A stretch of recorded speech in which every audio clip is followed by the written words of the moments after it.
Now, before I allow the guys to continue, I have to know, have you subscribed to the ClevelandMoto and Moto Stories and more YouTube channels yet? There is enough amazing content available on both channels. You can go ahead and cancel your Netflix subscription. See, the guys care deeply about you, so please go do it now before it's too late and they release the infected cyborg snakes.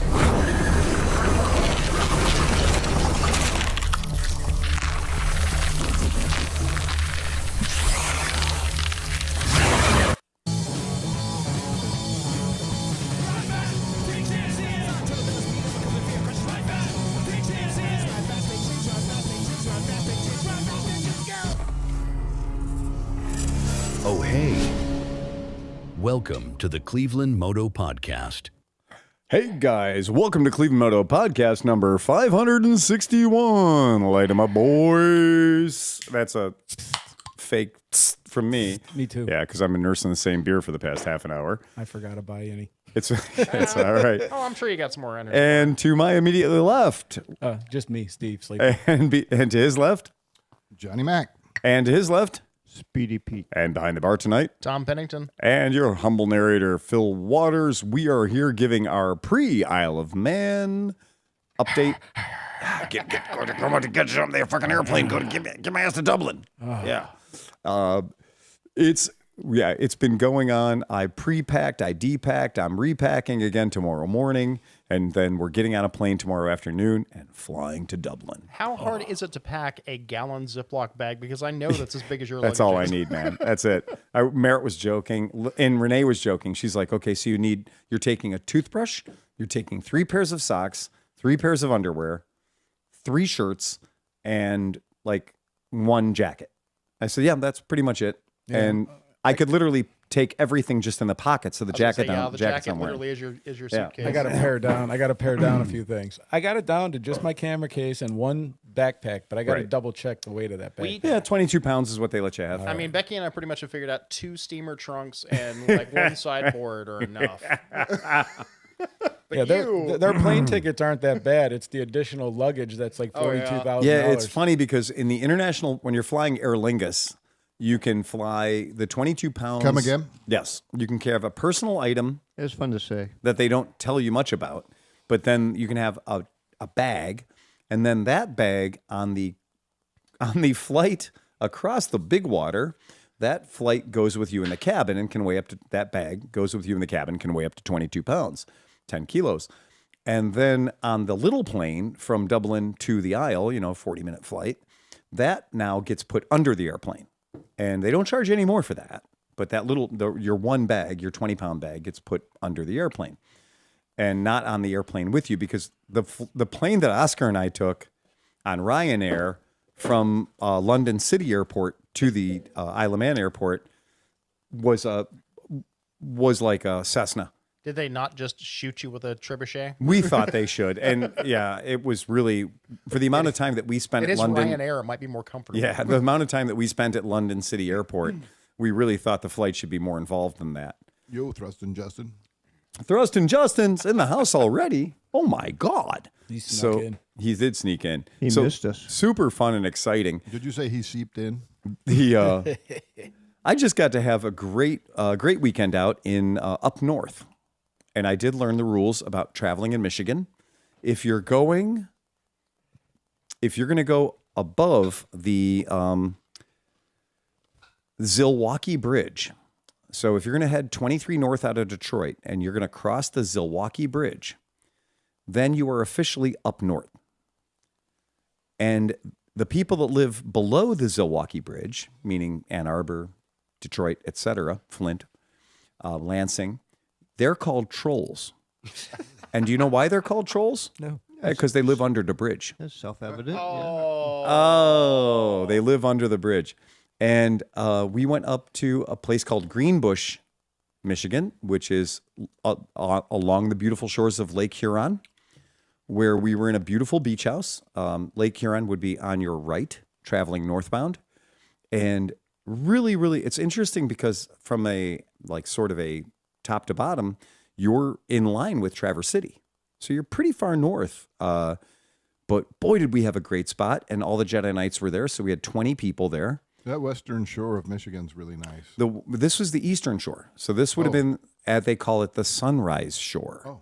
So the Sunrise Shore is your Eastern Shore that looks out onto Lake They're Huron. crafty with their marketing up there. Those They Michiganders. They did, and to their defense, it is a slice of heaven. It is absolutely gorgeous. They did a beautiful, beautiful job. Mitten extracts. Mitten It's the extracts. mitten. It's literally Detroit proud. Yeah. Yeah. Your weed, your cannabis products. Yeah. They're, it is. Allegedly.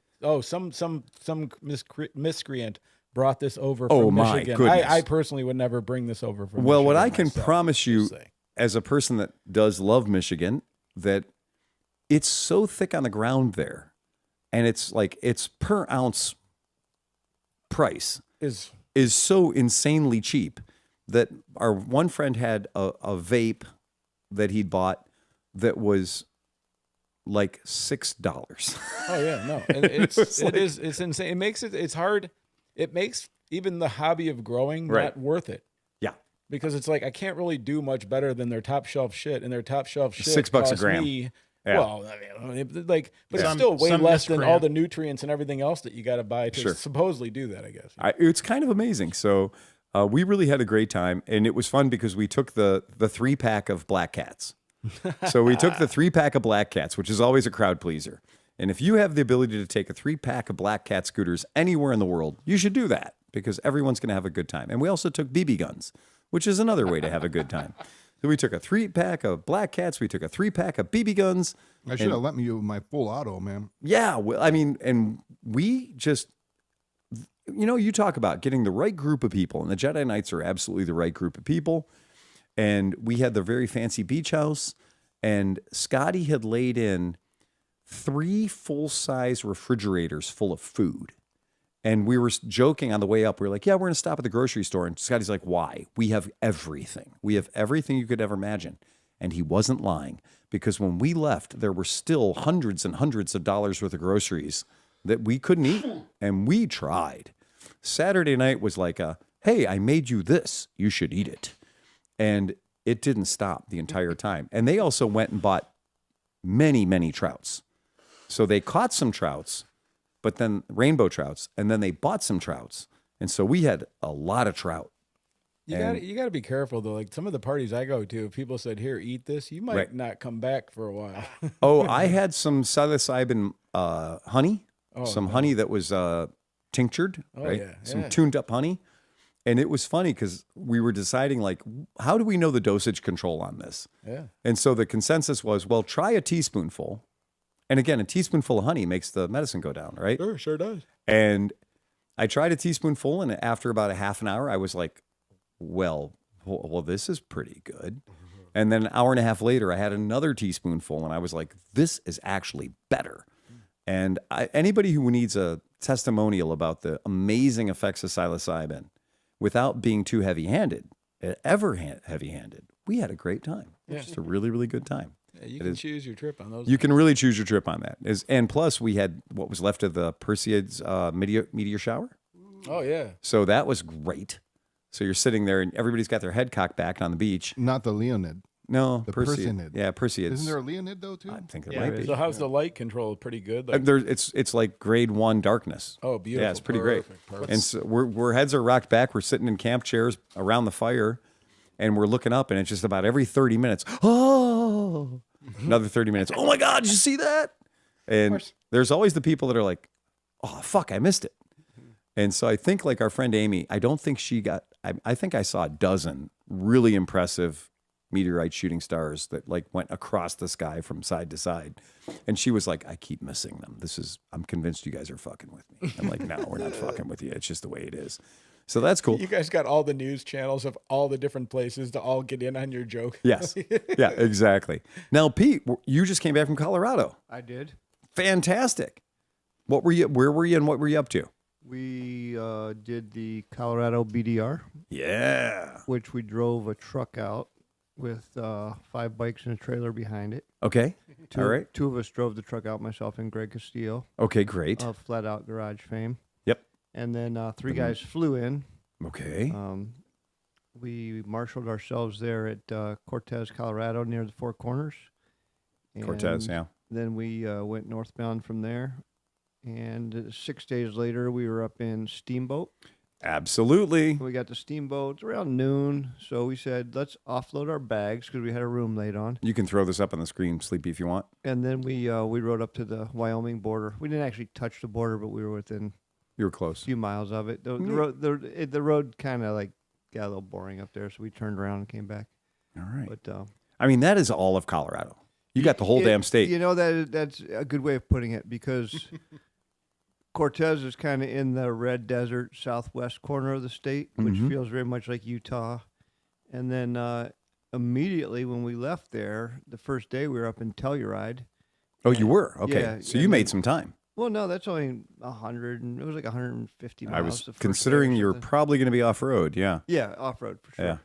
Yeah. And then, so then we're immediately into the mountains, Telluride, and then we found a hotel there in Telluride. The next day we were going to go over Ophir Pass, which was a bit of a shit show. 5 of us went up. Only 3 of us made it over. Whoa.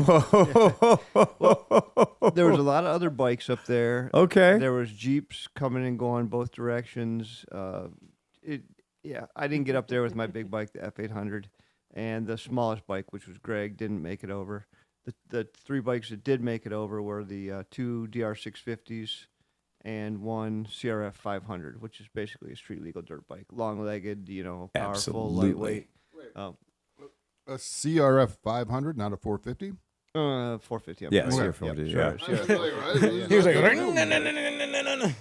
No. for miles. CRF 450. So because I'm having trouble finding that. You said, what was the pass? Ophir, Ophir. Okay. Is the south or north of Owl Creek? Yeah, boy, I don't Before know. Owl Creek? It's just east of Telluride. It Okay. dumps you off onto 550, Gotcha. which is close to Silverton. All right. Like All right. The east side of the pass comes down near Silverton, Ouray, over there somewhere. Mm-hmm. But it was some tough going. I mean, I made it up 2/3 of the way, and then somebody in front of me fell, which stalled my progress, and then I couldn't get the bike going again because it was like gravel the size of cantaloupes.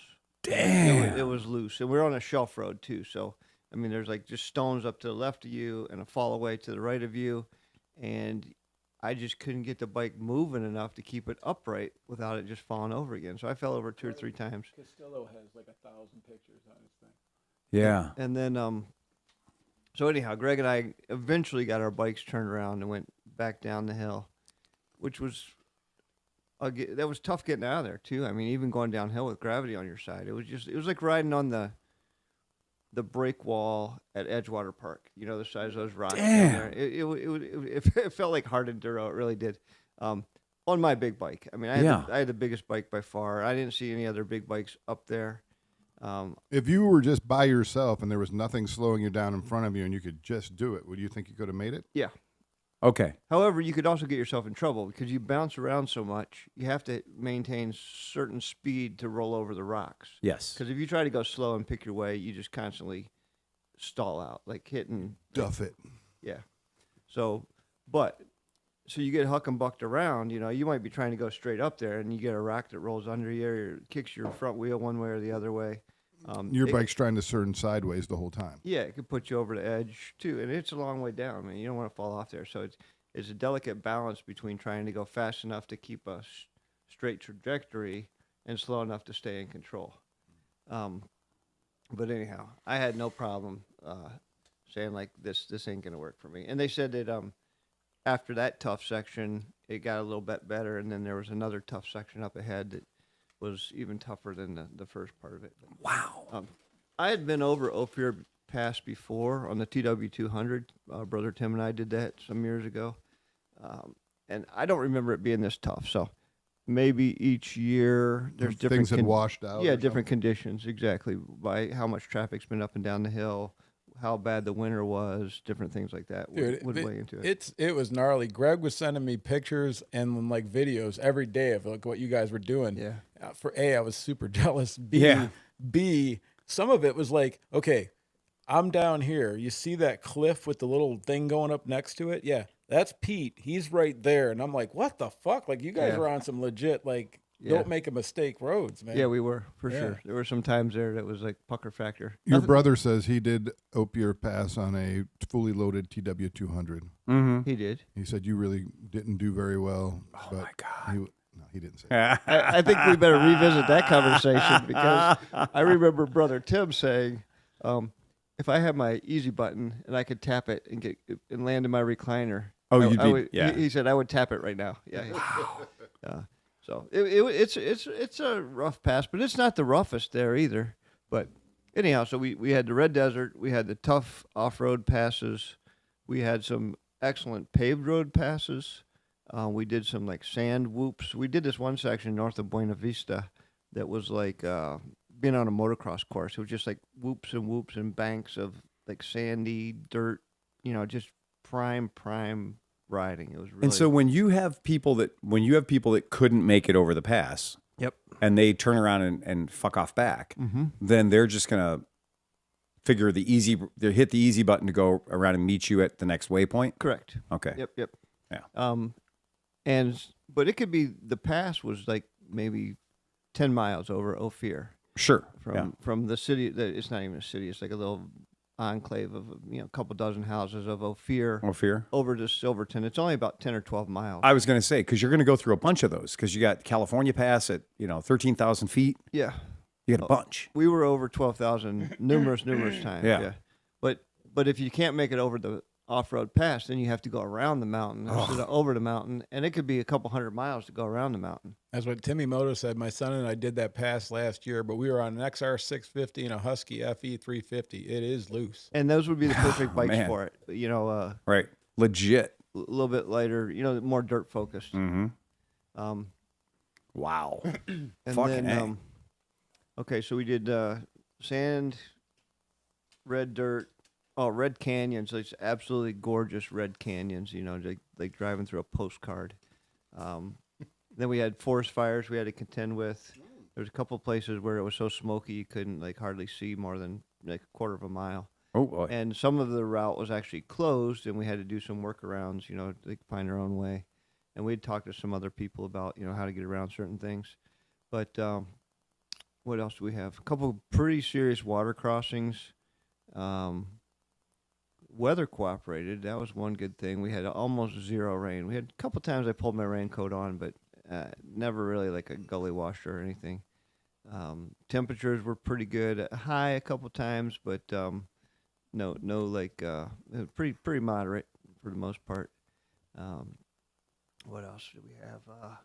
Ran into some people along the way, that were coming the other direction, and we'd gather intel from them, like, hey, how was it back there? And we'd tell them what we'd come through. They'd tell us what they'd come through, and then that was cool. I ran into some people I knew actually out on the trail that I'd ridden with in the past. Oh, cool. Which was kind of like one of those small world stories. What else? We stayed in some real rat hole hotels, but we stayed in some nice ones, and good road food, good camaraderie. Mm-hmm. A couple like personality clashes, but that's to be expected when you're riding with. Oh, who five fought? guys. Well, there was no fist fights. Oh, There was okay. a few words exchanged here and there. It was mostly traveling style kind of things. Like one guy was a hell of a dirt rider, but he doesn't like riding on the road. Okay. And when All I right. get on the road, I'm like, all right, I'm gonna stretch my legs a little bit. I'm Sure. Yeah. passing people and slinging it through the corners and stuff. Or like riding like You were enjoying the advantage of a bigger bike. I was, yeah. Absolutely. And it was Yeah. funny. It's like every dog had its day. Like sometimes we were in some of the really tough stuff, and these guys on the DR650s, they're just like, just dirt riding. And me, Yeah. I'm like wrestling a big, essentially a street bike out there. Jeez. So yeah, it was fun, but the bikes were a little bit mismatched. Personalities were a little bit mismatched at times. Some Sure. of the guys like to be early risers. That's usually the biggest thing. Yeah, and some guys like to sleep in. All I want to know is like, let's hit the road at 8. Let's hit the road at 9. I don't care. Let's hit the road at 11. But just give me a time, and I'll be ready at that time. Sure. Right. And same thing going to dinner. So we get off the road most days by 4 or 5, and we're like, when are we going to dinner? And then it's like, well, I don't know. What are we going to have? Oh, it was the whole like being with your wife thing. Yeah, I'm like, somebody just make a decision. I just say like 6 o'clock. Right. We're going to- That's I fine. want steak. And I'll eat anything. I didn't care what it was. I just tell me what time to be ready. Because some guys wanted to shower before dinner, and I'm like, I'm gonna go to dinner, and then I'm gonna come home, take a shower, and get right in bed. You know, it's like The military teaches you if you only have 4 hours to sleep, which is generally the way the military works, is this idea of 4 hours. If you come off guard duty and take a shower before you get in your rack, we were trained that doubles the quantity of your sleep.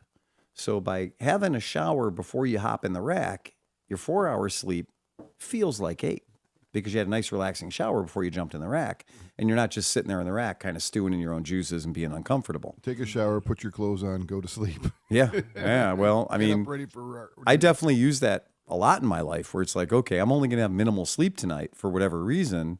So definitely grab a shower and then put yourself to bed after that shower, and you'll be a lot better. Well, from a sleep hygiene point, a shower is a great way to relax and put you in and get you better sleep. Yeah, I like it.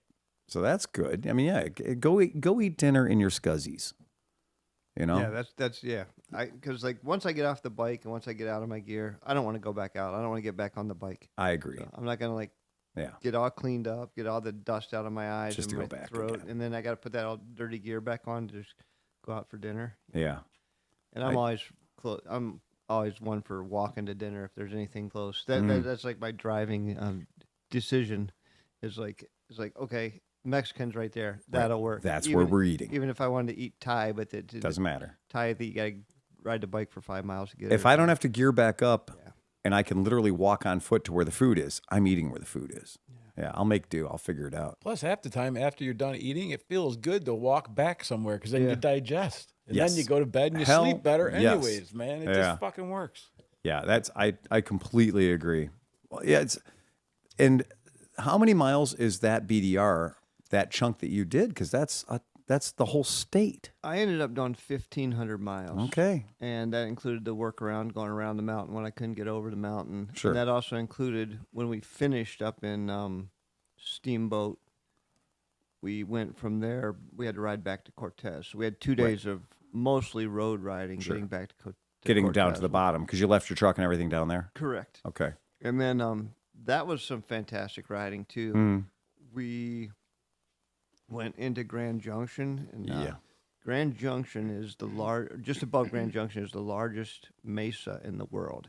And you're on top of this mesa looking down at the desert floor, and there was a 12-mile road of switchbacks to get down there. Mm. And I think it dropped like close to 7,000 feet. It was over 6,000 feet, I want to say. Yeah. So how do they engineer that? Like part of the mesa had crumbled away, and was it like enough that they could build a switchback road to get on top of it, or like? Well, we came up the backside of You guys the came down mesa. 139 Uh, because that's going north to south. I don't think 139. Because you can rings only a kind of bell. go 70 or you can go 139, like when you're coming down from the north. Because that's the thing about all those, all that terrain there is they only built 2 roads: the road that goes through Parachute and the road that comes in just west of Fruta. No, we were east. We came down east. Yeah, did you not came- We yeah. did not come down through Fruta. We Right. came down through Rifle. I think they Through pronounced Rifle. it Riffle Exactly. out there. Yep, Riffle. And then then we went to a town called DeBeck. Yep, you came down the 70 side. Yep, Yes. yeah, you came down the right side. So we didn't get on 70 itself. We rode on 6, which parallels it. That's exactly and right. then from DeBeck, we dropped south on a road called 45 and a half road, Yep. which is kind of a weird one. And then we went by, it's called Powder Horn or Powder, some kind of powder Right. ski area there. Yep. And then we're essentially on top of the mesa. The mesa, yeah. And we yeah. rode west till we were basically on the very edge of like. And I'm going to throw this up because this is a kind of a cool thing that they did. When you look at where they're coming in, this 45 and a half that pulls down off of, if you're doing the surface roads, you're doing Route 6. If you're doing the big road, you're doing 70. And then when you get to DeBeck, you can pull off there and take the 45 and a half. The 45 and a half will run you down Kimball Mesa and all this area into, you'll literally be picking up the big river. So it's And- Kimball Mesa. Yeah. So that Black Mountain area is off to your right. Kimball Mesa's all off to your right. And yeah, that's I think the one we actually ended up on was called Grand Mesa. Grand Mesa. So if you could keep going south of the big river, then you're going to get to that mesa, literally the big mesa. And then Yeah. That's cool. we went down the It was like Forest Service Road 100, I think, out of there. Wow. Which puts you down. It was called Land's End Road. Land's End Road. Land's End Road? Yeah. And that's the one that was the 12.5 miles of switchback on gravel. Man, on gravel. All the way to the bottom of the desert. Damn. And that was a fantastic ride. And did you guys spend the night in Grand Junction, or? Yeah, we were did? we were in Clifton, which is like adjacent to Grand Junction. Yeah, just the east side of it. Yeah. Yeah. Yeah, if you're ever traveling and you're heading west to east, which I do a lot, don't stop in Fruta. Fucking do not stop in. I know you're going to think you want to stop in Fruta. No, spend the extra 20 fucking minutes and get into Grand Junction proper. Everything you need will be there. But do not go to where it says the strip club is. Because if you go to the strip club, some idiots have geo-marked. Google dropped a pin. If you type in Grand Junction Strip Club, where they've dropped the pin is the penitentiary. And James and I we left our hotel in Grand Junction, and we drove all the way out to where the strip club was supposed to be. And it turns out there are no strip clubs in Grand Junction. It's not the kind of thing they allow there. And so we drove all the way to the fucking penitentiary to find out that some idiot had dropped a fucking pin at the penitentiary and called it a strip club and gave it 3 stars. And he's probably in the penitentiary. Probably in the penitentiary. Well, that's very, very cool. And then so after Grand Junction, you went back down to get to Cortez on the hardball. Yeah, but we stayed west. There's a really nice road, little 145 maybe. Okay. That follows roughly on the Utah border Yeah, over there. that's the 145 down there. And there was just sweeping curve after sweeping curve through these gorgeous red rock canyons. Oh, cool. And it was really just a beautiful, beautiful ride. Yeah, I know that. I did the 141 to the 145 before, and that's gorgeous. That is just the most beautiful thing in the world, and it is like every turn is a picture postcard. Yep. Yeah, crazy beautiful. Oh, that's fantastic. Yeah, the BDR seems insane. I think the BDR itself was about 800 miles maybe. And then, just the extra running around and then the going around the mountain probably added a couple 100 miles. And then the ride back was 500 miles. So I think I did 1,500 miles on the bike within the state. My God, man. Yeah, I mean, I love riding around. I love riding around Colorado any way you slice it. I really love it. It's beautiful. But I've never had the intention of going on anything gravel. Yeah. Never. Just was always like, I'm going to take the real roads, because the real roads are pretty enough. You could really... Actually, when you're on the real roads, you can look around a little bit more. Yeah. They do hill climbs up Land's End Road. Oh, that'd be great. I would love it. Holy I would shit. love it. Yeah. Yeah, that's fan. What a great trip. That is cool. And so what were you in your crew? 5 people? There's 5 of us. 5 of yeah. you guys in the crew. Like I said, 2 DR650s, the CRF 450, CRF. Sleepy, if you want to pull this up, I'm going to go ahead and pop Greg's pictures up, and we'll kind of go through. We'll go through front to back so you can check them out. Yeah, I told you, Greg did a good job. Captured everything. Yeah, So- Greg would when we get into a town, he would just kind of disappear and he'd go out and like check stuff out. Oh, so back that one up real quick. Sure, there. absolutely. So that was in Cortez. So we got this is the morning. Hot air balloons. We were getting ready to leave and we're like loading the bikes up, Mm-hmm. and there was a field right behind our hotel, and these hot air balloons started coming up, and like 24 of them must have lifted up there. So that was super cool just to get to see that. Yeah, that's just, I mean, that is beautiful. I mean, that's so cool. What I think is really funny about this is you do look at the mix of motorcycles. Yeah. And you look at the mix of bikes that are out there, and you're like, okay, well, we've got, Greg's bike, which is what, 300? So 250. Yeah, 250. he was on 250, right? CRF 250. So CRF 250, and then everything bigger than that, right? Yep. Everything bigger than his bike. And it's weird when you're like, oh yeah, well that 250 wasn't enough. No, it wasn't. It wasn't enough to get him over Ophir. Wow, man. That's just outside of Telluride there, Bridal Veil Trail, which goes up to the Bridal Veil Falls. Mm-hmm. But you can't go past the falls because it's a one-way pass. That's Black Bear Pass, which is one of the heavy-duty passes up there. But it only runs east to west, and we were on the west end. West of side, so you couldn't run it. So they do have it regulated so that all the traffic's going one direction on those trails. Yeah. And were they tight? Are they super narrow? Like, Yes. is that the deal? Yes, absolutely. Like an ATV might not make it? No. They're not that tight because people take 4-wheel Oh, they do. Jeeps Okay. and stuff over there. All But right. you got to coordinate it where you can pass each other Yeah. too. And the uphill people always have the right of way. Have you been watching the Romaniacs? I not this year. Yeah. I've seen it in the past. I'm familiar with it. Bonkers this Yeah. year, in and out of factories and stuff, and Yeah. definitely stuff where it's like you're like, oh wow, I thought I could ride a motorcycle. I can't ride a motorcycle. Yeah, exactly. When you go up 5 flights of stairs inside a factory, Yeah. and you're going up the stairs on your motorcycle, Yeah. that's quite something. This accommodation doesn't look too shabby. That was The a place, I'm going to give them a shout out. That was the Bivvy The Bivvy. in Telluride. It's actually in Placerville. So we looked at places in Telluride, Mm-hmm. and I mean, rooms were like $300 or $400. Super expensive. Yeah. So we found this place, which was just outside Telluride, Mm-hmm. and it was super chill. I mean, 2 of us were in like a regular hotel room, and then 3 of the guys were in more like an open dorm. Oh, And it's okay. not exactly a hostel, but it's not exactly a hotel either. And the people there were super cool. There was a lot of really cool people that were running it, and the other people that were staying there, a lot of hikers. And Deepest sleep they ever had. but that's like the day. They have like a day room there. They had a bar in it, and it had a yeah, that looks pretty fantastic. pool table and stuff. And it was like a lodge. It really. Yeah, it I wouldn't was complain cool. about that place at all. And it wasn't too expensive. So the Bivvy, they have 2 locations. We stayed at this one, like I said, it was just west of Telluride. Cool. Yeah, that's the thing about, that part of the world gets real expensive real fast. I mean, you're next to Aspen. And that is Telluride right Yep. there. And Is that Tony Hawk? Yeah, who is it? He pops up in the weirdest places. He does. Yeah.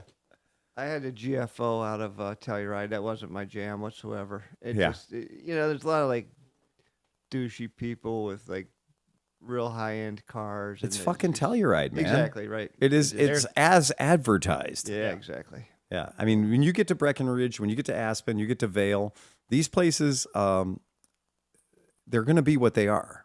They're going Which to be is- astronomically high end. It's like like you have the beauty of the mountains Yeah. and then just capitalism, like just That's- fucking yeah. commercialism, Yeah. just fucking eating I it grew. up. I grew up when Jackson Hole, when the claim to fame for Jackson Hole was the $1 Million Cowboy Bar with a bunch of silver dollars and a bunch of fucking antlers, and then Clint Eastwood went in and filmed a movie there, Yep. and then it just exploded after that, and then it was like you just can't afford to be in Jackson Hole anymore. Yeah. It's bonkers. Yeah, That is kind of my impression of most of the ski towns in Colorado. as well it should be. That's correct. Well, those guys wanted to stop in Telluride and go to like a rooftop bar and stuff. Sure. I'm like, you know what? I'm going back out to the Bivvy, and I stopped it on the way out there and got myself a burrito at this like real chill Yeah, place, and I just had to get out of there myself. I can understand It wasn't my jam. So what road is this? One of it probably That's just a road. Yeah. Wait, where's the road? We rode like hundreds of miles of that. And Yeah, I was gonna say that probably It's is kind of a most wash. of it. yeah.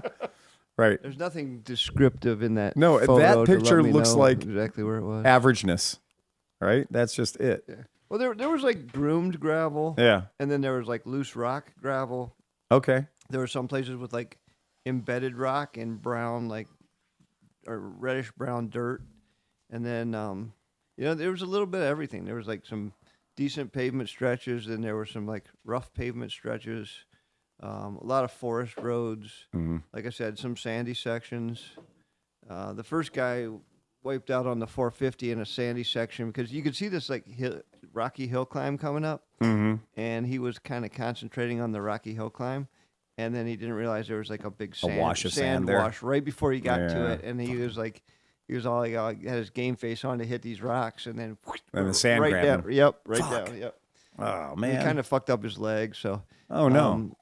Yeah, and I fucked up my pinky finger on Ophir Pass. The bike just fell over, and I put my hand out to like kind of break my fall. And I don't know if it pushed it in or pushed it back or whatever, but I didn't even take my glove off and look at it. I just grabbed it and like kind of tweaked it, and I felt it like go back into place. But it turned black and blue from like the palm of my hand. It looks fine now. Yeah, it actually. So I don't think I broke it, but I think I did dislocate it because Might have stoved it a little bit. Yeah, I think it was more than that even because the whole thing was like black and blue from, like I said, from the palm of my hand to my fingernail. Oh, I man. know what you're talking about though. When that pipe hit my foot on the highway, and I pulled over like after I stopped crying because I couldn't see it all from the pain, and I'm like. And as soon as I kind of felt the squishiness of it, I'm like, oh, if I take my Don't boot take your off, boot off. I'm never getting it back No, on. And I was like, agree. I'm fucking going home. Fuck this boot. Cumberland Pass. So there you go, 12,000 feet. Yeah, we went over Cumberland, Cottonwood. We had to go over Independence Pass because Hagerman was closed due to the fires. Oh, really? And Hagerman is an off-road pass, and Independence is fully paved. Yeah, it's paved. Yeah. But again, fantastic ride, fantastic weather. It was just very enjoyable.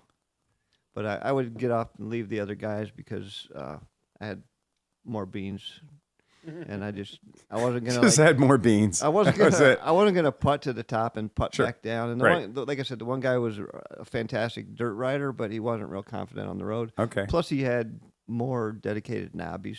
So he was definitely suited up for the dirt. yeah, His adventuring was intended to be pretty deep. Yeah. So, but all in all, I would tell those guys, hey, I'll wait for you at the top, and then when everyone would get to the top, we'd all like collect ourselves, and then we'd rip down the other. So side. the BDR basically says they're cutting that into 6 pieces. And did you guys do it as 6 pieces? Do 6 nights? For the most part, yeah. 5 nights, Yeah. 6 days. Yeah. It wasn't exactly, Right. you know, because the one day we had only set ourselves out to do like 60 miles, but it was going to be like 3 or 4 like hardcore passes. And we're Right. like, it's going to take us all day to do Gonna that. kick your ass, yeah. And then other days we got into the hotel early, like 1 o'clock or something. So Wow. Yeah. that would be an easier day. I have a military. I know it's off topic, but it's a military question, and I'm talking with my daughter. What does it mean if a colonel gives you a blue book? No, it's probably a smart book. No, A blue book. is that a military thing? I'm not familiar with it. Project Blue Book? That's very interesting. I don't know. Okay, so we don't know. Yeah. So I mean, in our basic training, we got smart books. So you get your smart book, and it just so happens my smart book was blue because I was, in our armor. Okay, wait, no, say that again. Okay, In the so armor when you training- said smart book, I thought it was like an electronic device. This is okay. So you got a smart book or a blue book, Right. It was blue. Right. And so nobody called it the blue book. They just called it a smart book. And it was basically your basic stuff, your general orders.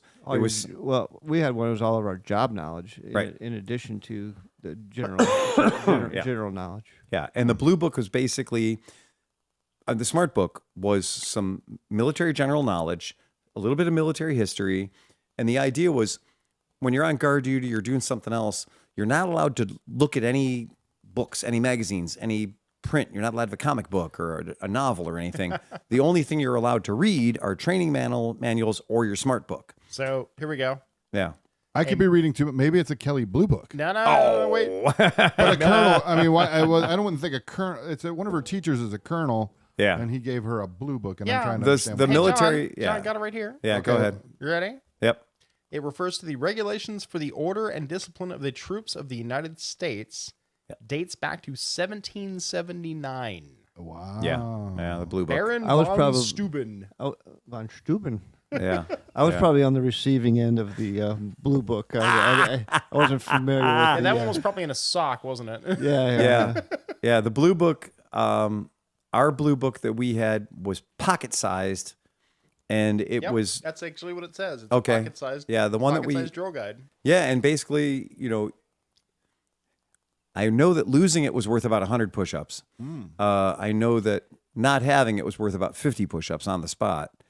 And I also know that they would be like, but they only ever called it a smart book. And the smart book was like all about like, well, okay, dummy. Mhm. It's in your smart book. Yeah.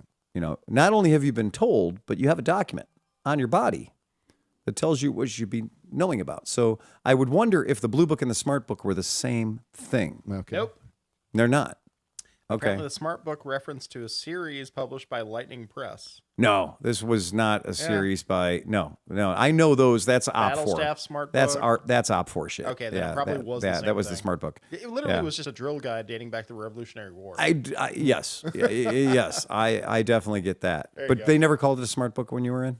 I never heard anything about Yeah. a smart book, huh? Yeah, Fort Knox, Kentucky. They definitely were calling it a Smart Book, and yeah.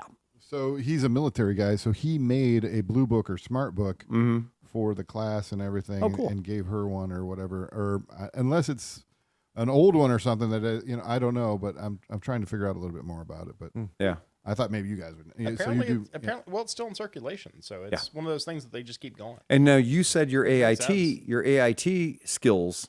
You had a Smart Book for that or a blue book for that? Yes. Was I mean, it? Ours was like this loose leaf thing that was like just stapled together. Oh, really? And it was like a flip book almost. Interesting. I still have The mine. cat did You amazing, do? Yeah. The cat did amazing tricks with the skateboard. Oh, that's interesting. Oh. Yeah, I did see where they have basically some photographic evidence of technical manual 3-21.5, which is the field manual for basic non-fuckery. Boy, I wish I'd have gotten one of those. about Yeah, the 40 common years ago. tasks. That ought to be issued to everybody in The kindergarten. common tasks book, which is kind of like the Cub Scout, Boy Scout manuals. Yeah. Yeah. Yep. And Yeah, so everything was in there from like rank structure. yeah, to rank structure, basic DNC. general yeah. orders. Right. Basic statistics for your weapon systems. Yep. Yeah, and then I found here you go. You guys throw it up there. right Piper's there. pretty good at being a teacher's pet. So there it is. There's the Smart Book, and so and that is dated 1984, October 1984. SMART. Yeah, there you go. Soldier's Manual for Army Testing. Get your Smart Book out. and I think she has a lot of respect for the colonel. And Oh, so, yeah, wow. So maybe he hooked her up with a special something. I don't know. Yeah, that's cool. I think that's rad. I think that's pretty neat. Yeah, the Smart Book. Oh, fucking hell. But Blue Book would be that TM, that particular training manual, not the Smart Book. The Smart Book was obviously a pamphlet that fit in your fucking pocket. This From Pueblo, Colorado. from Pueblo, Colorado. Oh, yeah. All the best.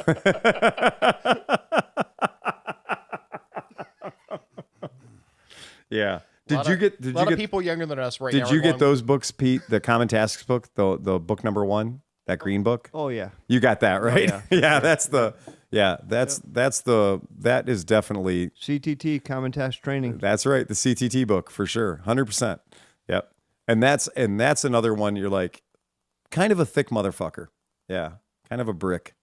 Yeah. Pretty interesting. And they said those popped out in like 1980. So right. I wrote my own book. It was called the Smart Ass Book. The Smart Ass book.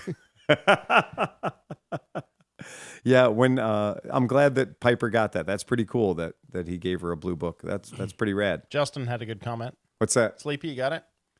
What's that one? Oh, It says in Top Gun, the Smart Book would be the piano sheet music for Great Balls of Fire. Yes, it would be. The Guaranteed to Score book. Yeah. The so then my last question about the Colorado BDR. So no injuries other than the leg injury and the pinky? It's Yeah. kind of some rough stuff there. There's a couple other guys got bumps and bruises. Yeah. Let's Catastrophic We don't motorcycle care failures? about them. No, actually, no motorcycle damage. The one guy that he might have torn his PCL, his posterior cruciate ligament, and he's standing. He goes, "Look at the back of my legs. Just to one side look different than the other." And I was like, "Oh boy!" I was like, "I don't mean to laugh, but it looks like you have a kneecap on the back On the back of your leg? yeah. Oh, damn. So he had this like it looked like a racquetball, like it was embedded Oh, no. in the soft fleshy part where the back of his knee should Oh, have been. shit. But Oh, shit. he went to CVS or something and got some kind of a brace and put on it and Oh, my God. wrapped it tight. Took it ibuprofen. He had trouble getting off and on the bike, but once he was I'm on the sure. bike, he could ride it all right. Okay. And I told him, I said, I got an appreciation for you getting back on that thing, man. I thought you were going to take the road the rest of the way, but no, he rode the shit out of it the rest of the week. And that was probably the most serious injury. I got to follow up with him to see if he saw his doctor when he got home. Yeah. I mean, when you consider that you're traveling with Dave Nolan, Yeah. who is missing everything below his knee on his right leg, the whining factor has to go way the fuck down Correct. Yeah. because you're like traveling with a dude that doesn't have anything below his right knee. Yeah. And that's a tough thing when you're like, oh, well, he's doing everything I'm doing, but he's doing it legless. But is there a little bit of an advantage that you don't have a foot or a leg that you can fuck up? Like, shit, if that had been my real foot, Right. I'd have a broken toe right now. I can tell you though. I'm going to stir the fire with my fake leg. I can tell you, following him though, and not making it up what he made it up Right. makes you feel pretty fucking awesome. Right. 'Cause I'm like, oh, Dave made it. Dave he only made has it. 1 foot, and I fucking can't do it. I think he fell 4 times going up Ophir, and getting the bike going again was real tough. You know, you had to have somebody come down and help push and pull. And It sounds like that's the spot. It sounds to me like that Ophir is just that with not which to be fucked. not this time around. Wow. I decided to live to fight another day. You know. Yeah. For Plus, real. When my bike went down, I had trouble getting it back up, and we're like at 11,000 feet or whatever it is there. And I was like gassed, man. And then these 2 girls pull up in this Jeep. And you should hear Greg tell this story. But I kept telling him, I was like, wait for it. It's worth the wait when these girls get there. Because these girls are like wearing booty shorts and like a bikini tops and stuff. And for some reason, the top of the Jeep had this blue cover on it. What's that? Blue cover on the Jeep. I don't know. Blue top. Oh, Blue Top Whaler. Yeah, right. That's Sorry, obscure. Yeah, that's real obscure. Where are you going with this, Tommy? No, Phil turned me on to this. Yeah, we know all about the Blue Top What is it, Whaler. Blue Top Wonder? The Blue Top Whaler. The Blue Top Whaler. Oh, that's a Miami boating thing. Yeah, 2 girls that are 2 just girls way in too good bikini at and the a blue world. top with a blue Yeah. top on the Jeep, just going up the hill. So go ahead and throw this picture up. So yeah, Oh, dang. So there's one of the pictures of the Ophir, Man, you can barely get up that goat path. and like it's just like when you see like the Jeep stuff, because there's no shortage of that shit. That's not fucking around. I'm not seeing a Jeep going up that. Well, I'm seeing 2 of them in this picture. Oh, really? Yeah. Oh, they're behind the goat? Yeah. Anyhow, so my bike is laying perpendicular to the direction of travel, like across the trail. Like Across like, there, they're blocking. 90 degrees to the direction of travel. Yeah. Get that piece of shit out of our way. And these girls pull up right like 8 feet from me in the Jeep, and I had to go over and I said, ladies, I'm going to be a minute here. Because, 1, I can't lift that heavy fucking pig up again for like the 3rd time. And 2, even if I do get it picked up, I still have to get it turned and pointed down the hill. The other way. And they're like right on top of me. Right. And they're not there to help. There's nothing they can do. Eventually, a guy coming down the hill stopped his truck and got out. He was a young lad. Strapping young lad, yeah. He helped me get the thing picked up and pointed down the hill. And then the girls backed down the hill till they found a place where they could like kind of pull 2 wheels up on the side of the thing. And I rolled by him, and then the guy that helped me, he came down behind me. But yeah, it was something. But after they went by me, these 2 girls in the Jeep, Greg said he's over there panting, and he said he can't even like hold his head up because he's like just completely gassed. Just gassed. And then he said he wanted to get a drink of water, but he couldn't even like get himself over to his bike to get the water off of his bike to get a drink. But then he said he said it hurt to even breathe. And then these 2 girls pull up in the Jeep. He's like, "Oh, hello, ladies." You know, he was like invigorated. I could see him instant. And then as soon as they drove by, he like collapses to the ground again. Little boner courage, real quick. I thought it was kind of funny. Like, no offense to Greg or anything, but I know that you've been riding a lot. You've been doing stuff. I'm like, okay, like if I'm gonna do a BDR, give me an easy one. I'm training for like a month or 2. I want Kansas I'm gonna do BDR. my core training. I'm gonna, because you're every single day out there. Elevation change 10 feet. He really didn't do a lot of training. You couldn't have trained for this. No. Right. This part we were in, there's just, the conditions, like I said, for Cleveland reference, it would be the same as riding the break wall at Edgewater Park. Just inconceivable. Unbelievable. Well, Right. did you all pack the oxygen canister with you? We did not. No. If I would have had no. some up there, though, I would have been sucking the whole thing. You've been down. huffing the hell out of it. Yeah. The one time I went up way up, like you go to Denver, and granted, at the time I lived at -10, and so I go to Denver. I'm like, wow, it's everybody says Pretty it's hard high. to breathe up here, but it's pretty high. Denver's we went the Mile High further City, up the so hill, Yep. and I got up there, and I'm hauling luggage in the hotel, Mm-hmm. and I get up to the top of the stairs. I'm dying. Can't figure out what's going on. I'm like, I can't breathe. Everything's weird. The hotel owner comes to me and says, oh, yeah, we had to airlift somebody out here last week because of air sickness or because of oxygen sickness from being in the elevation sickness. Yeah. And I went, oh, fuck. Yeah.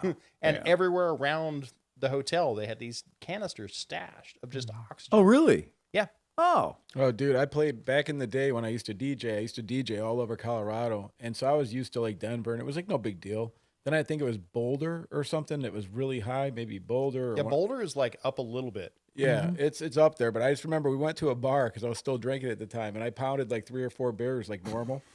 Oh my fucking god, dude! I almost couldn't play. I was Force fucking multiplier. shit hammered, dude. It was unbelievable. There's a reason why chorus tastes like shit anywhere below Denver. We were Shrine Pass, and Shrine Pass between Denver and Glenwood Springs, right? And that's pretty fucking high up. And when we were up there, it was September, and there was deep snow. Yes. Deep fucking snow. And James and I got out, and we were doing our cross-country trip, and we were like, oh, you know what? That elevation sign, this is a really good spot to jump off the highway and get a good picture. And, it's, that's over 11,000 feet. And James is like, I'm like, James, go ahead and take my camera and scamper up those rocks and get a picture of the bike, with the mountain pass behind us. It'll be beautiful. And James got out of the van and he grabbed my camera, and I'm sitting there with all my gear on, and, it's fucking cold. I mean, it was 20 some degrees. And so James goes to scamper up, and he does a quarter scamper, and he just stops and he just sits down. He goes, that's it. This is where your picture is going to be from, because I can't go any further. And I was like, it's 40 fucking feet, man. It's 40 feet. You're going to get the best shot in the world. He goes, no, you're going to have to do it. And I was like, really? And he goes, yeah, I'm done. I can't, it was Vail Pass. And he's like, I can't do that. And we made it. You get off the road at 11,000 feet. And then the highest sign that we got to was 11,500 feet, or 11,600. And I was like, yeah, that was the point where I was starting to feel it. Like, it was definitely having an effect on me. James was done. James was fucking, he was smoking about twice what I was smoking then. Well, that's what I was thinking. Like, Greg smokes, right? So that probably was. Yeah, I mean, he's not like he smokes a little bit. He doesn't Yeah, he smoke smokes a lot. occasionally. Okay. Yeah. Because I can imagine that would definitely hamper you a little He's bit. like up many there. of us. He's trying not to smoke. He's trying not to smoke. Actively trying not to smoke. I agree. Yep.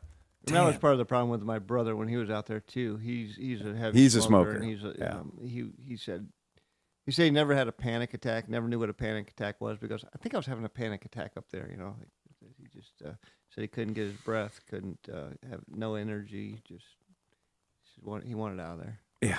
Yeah. And that's that feeling that you get. And I've had that skiing in Utah. I've had that, that feeling when you're just up too fucking high and you haven't had any time to get used to it. And then you just get that, like, yeah, thanks. Right. A different kind of high. I want to say Steamboat Springs area. Yeah. And it just hit but me it's like a just ton of way bricks. too fucking high. Just wiped me right the fuck out.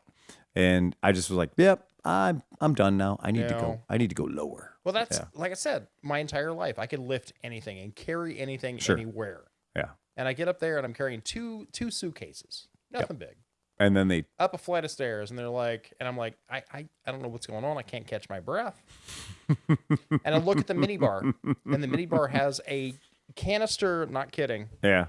It is the size of this Shanky's Whip Right. bottle of air. Of air. And I'm like, what the fuck is that?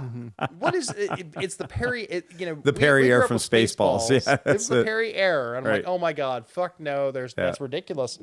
And the owner of the hotel was just like, no, we have to airlift people out of here all of the time because they can't breathe. It's sickness. And I went, oh, Yeah. you're not kidding.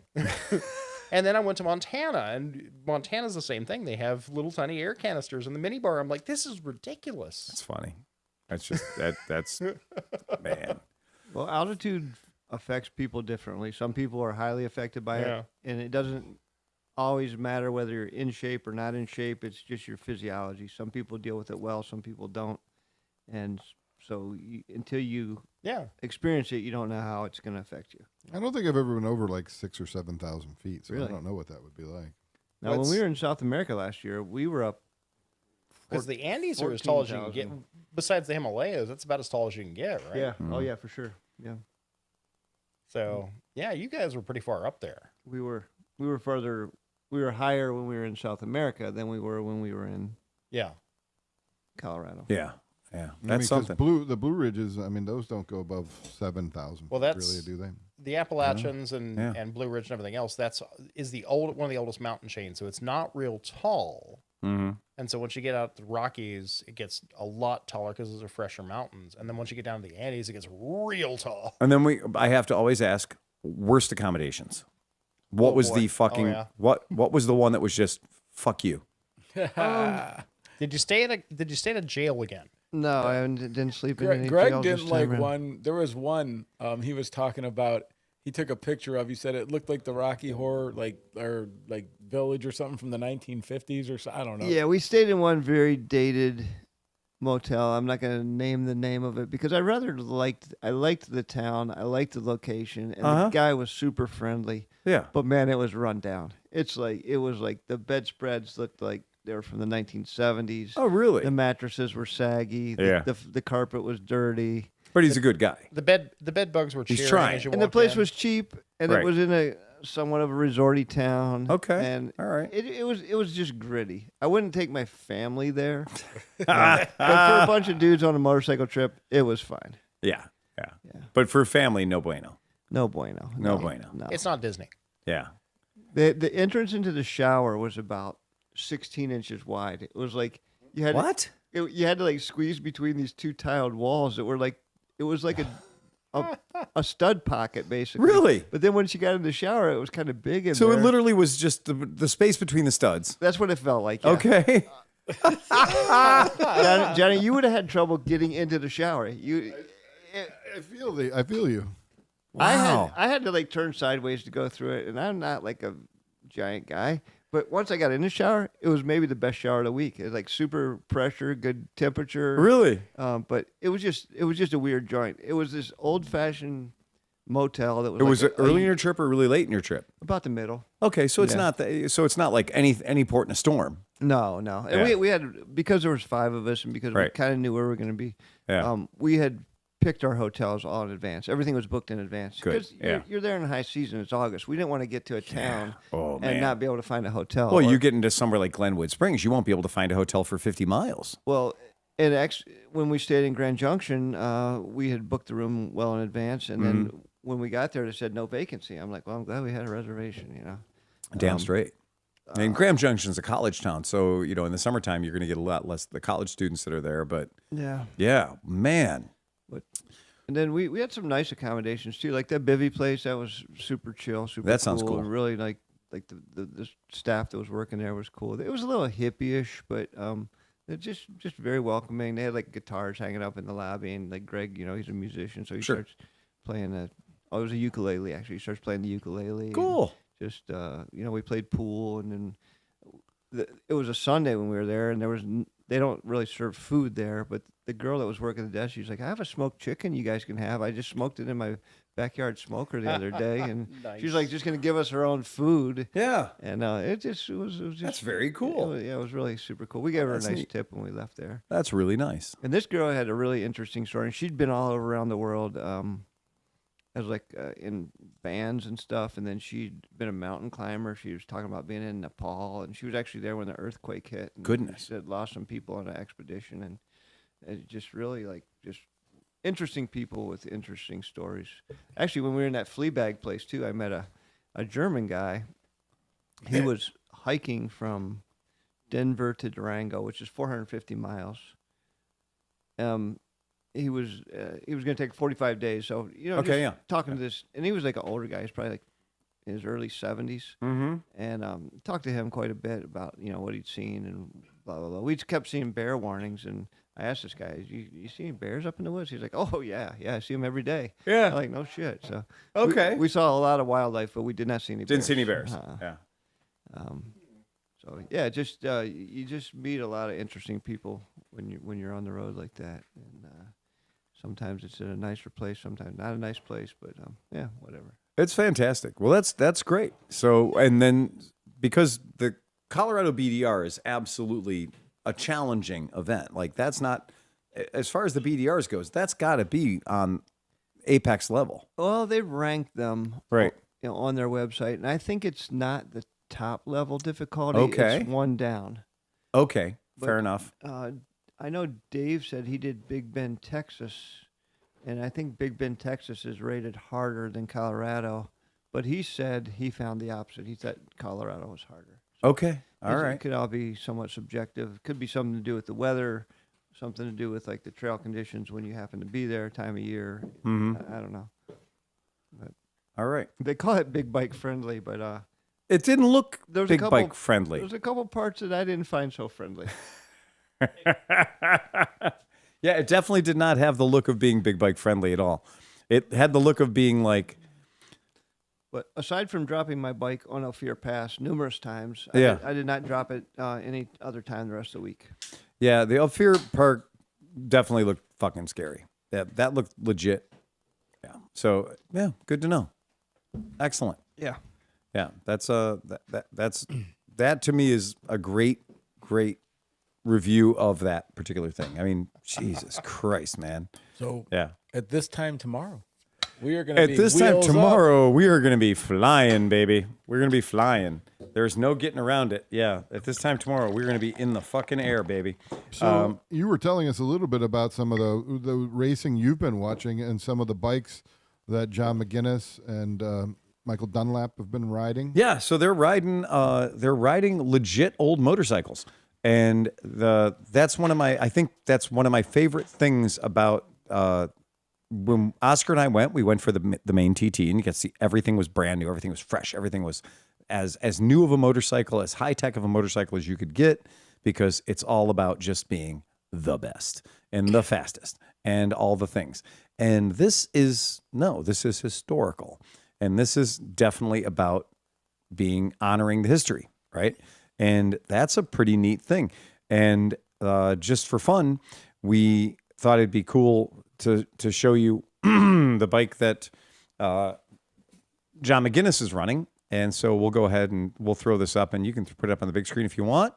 There's going to be a little bit of an audio component, but I don't think anybody's going to care. I gave it off. Yeah, it's okay. The that vintage motor vehicle that John McGuiness is riding in the shot, clearly not moving along slowly at 104 miles an hour downtown. That's a 1968.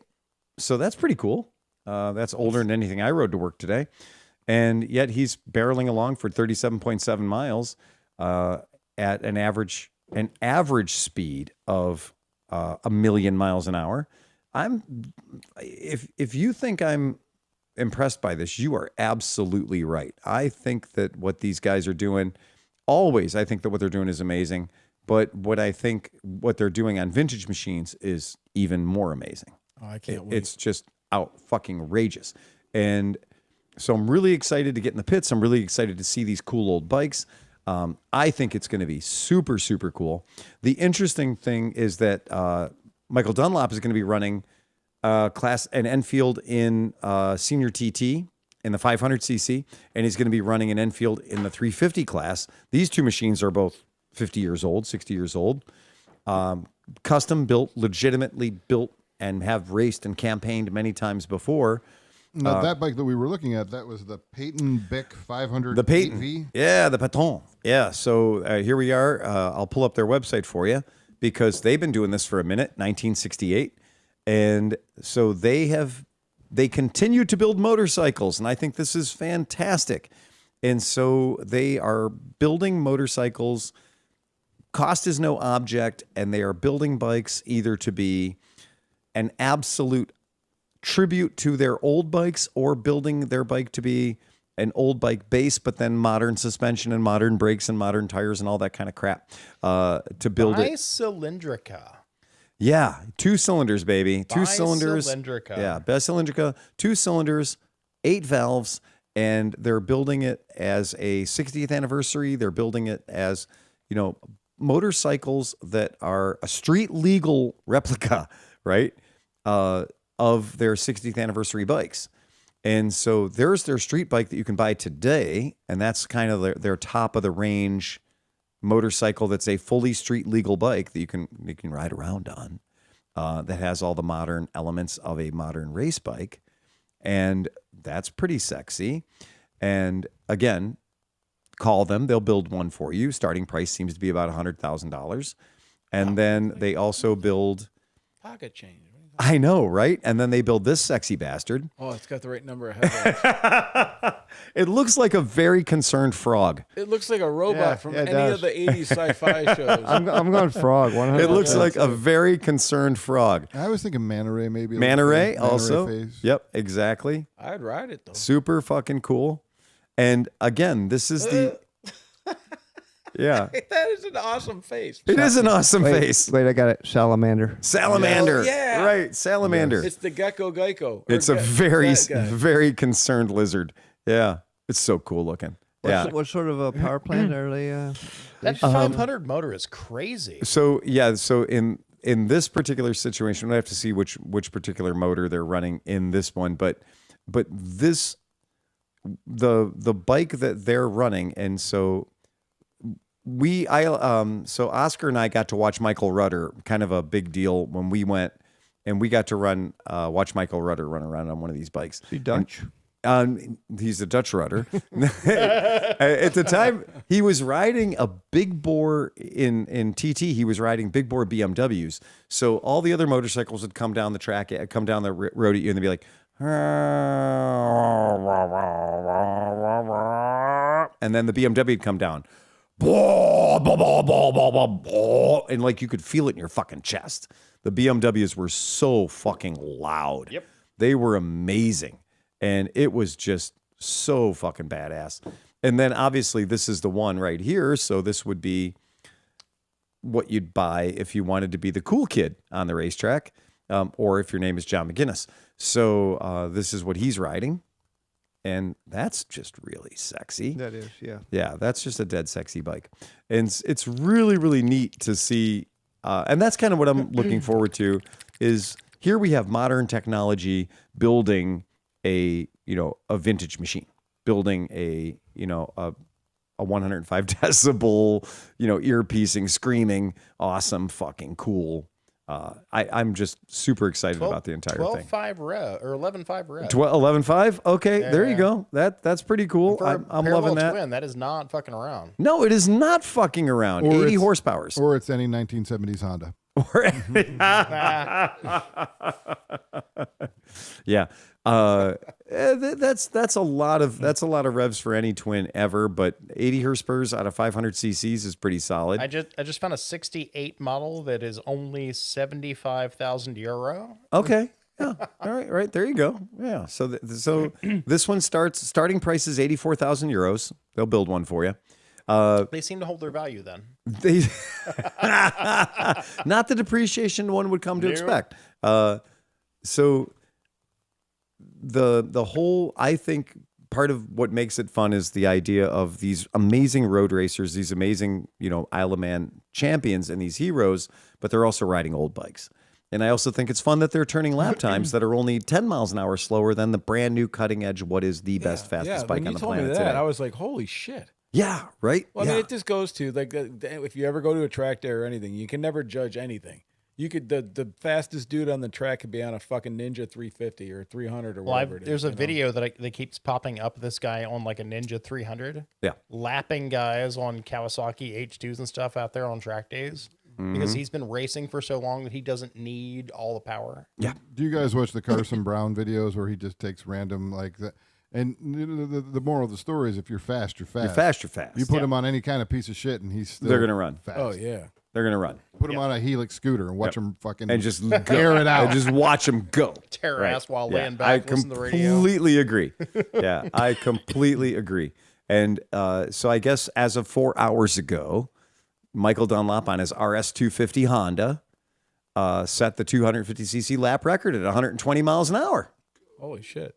Yeah, yeah. So that's pretty cool. Honda gives you wings. And this is all disqualifying, right? It's all qualifying. Well, he is the nicest people. And that's so a lot of these guys are running multiple bikes, 250, 350, 500, right? So that's very, very normal. Yeah, that's kind of how they do it. And, you know, it is, for me, that's kind of what I love. I love how weird the Isle of Man is. I love just what a dumb idea it is. It's a dumb idea, but people are willing to die. I mean, we've had 2 people already this year die in practice, and that's a lot for practice, right? I mean, that's a lot. That's too much. That's crazy. But you know, you can't stop them from doing it. But you know, it's so crazy. Like, you know, I've been on tracks fast. You've been on tracks fast. You know what that looks like. You know what that feels like. I've ridden in Southern Ohio what I think is pretty fast, right? Yeah.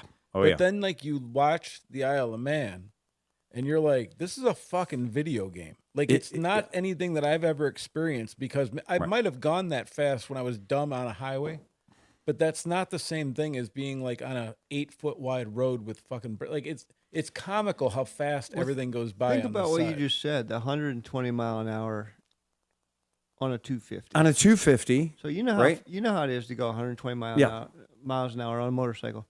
Now keep that up for 37 miles through a tight course. Today was 116.47 miles per hour for 37.7 miles average speed. Yeah.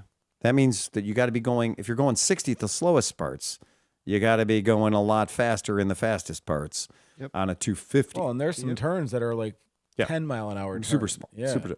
And that's, you know, the quote was, so there's a green blur and a gray blur. You try to stay on the gray blur, right? And that's that psychosis. Like, that's that idea. It's like, and you're coming back for that? Well, that's no, I'm not going to come back. I'm going to bankrupt my family for that. Yeah. Anybody that's even played the video game, right? You're like, oh, this has to be exaggerated. And especially when you're getting into it, you know, and like you start getting some speed and you figure out the controls.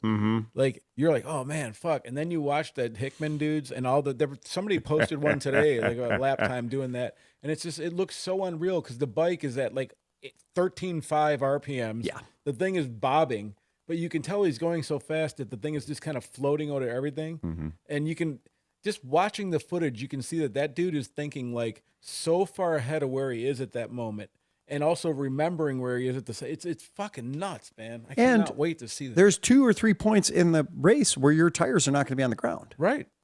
Yeah. Questionable landings. Right. There's 2 or 3 points in the race where you're just not going to be on the ground. MotoGP doesn't have a lot of questionable landings. No. No disrespect to MotoGP. Right. Just say. Throw this picture up. Yeah. Air wall. No, that's a rock wall. Number of tires on the ground currently. Zilch. 0. Lean angle, 35 degrees. Number of tires on the ground is 0.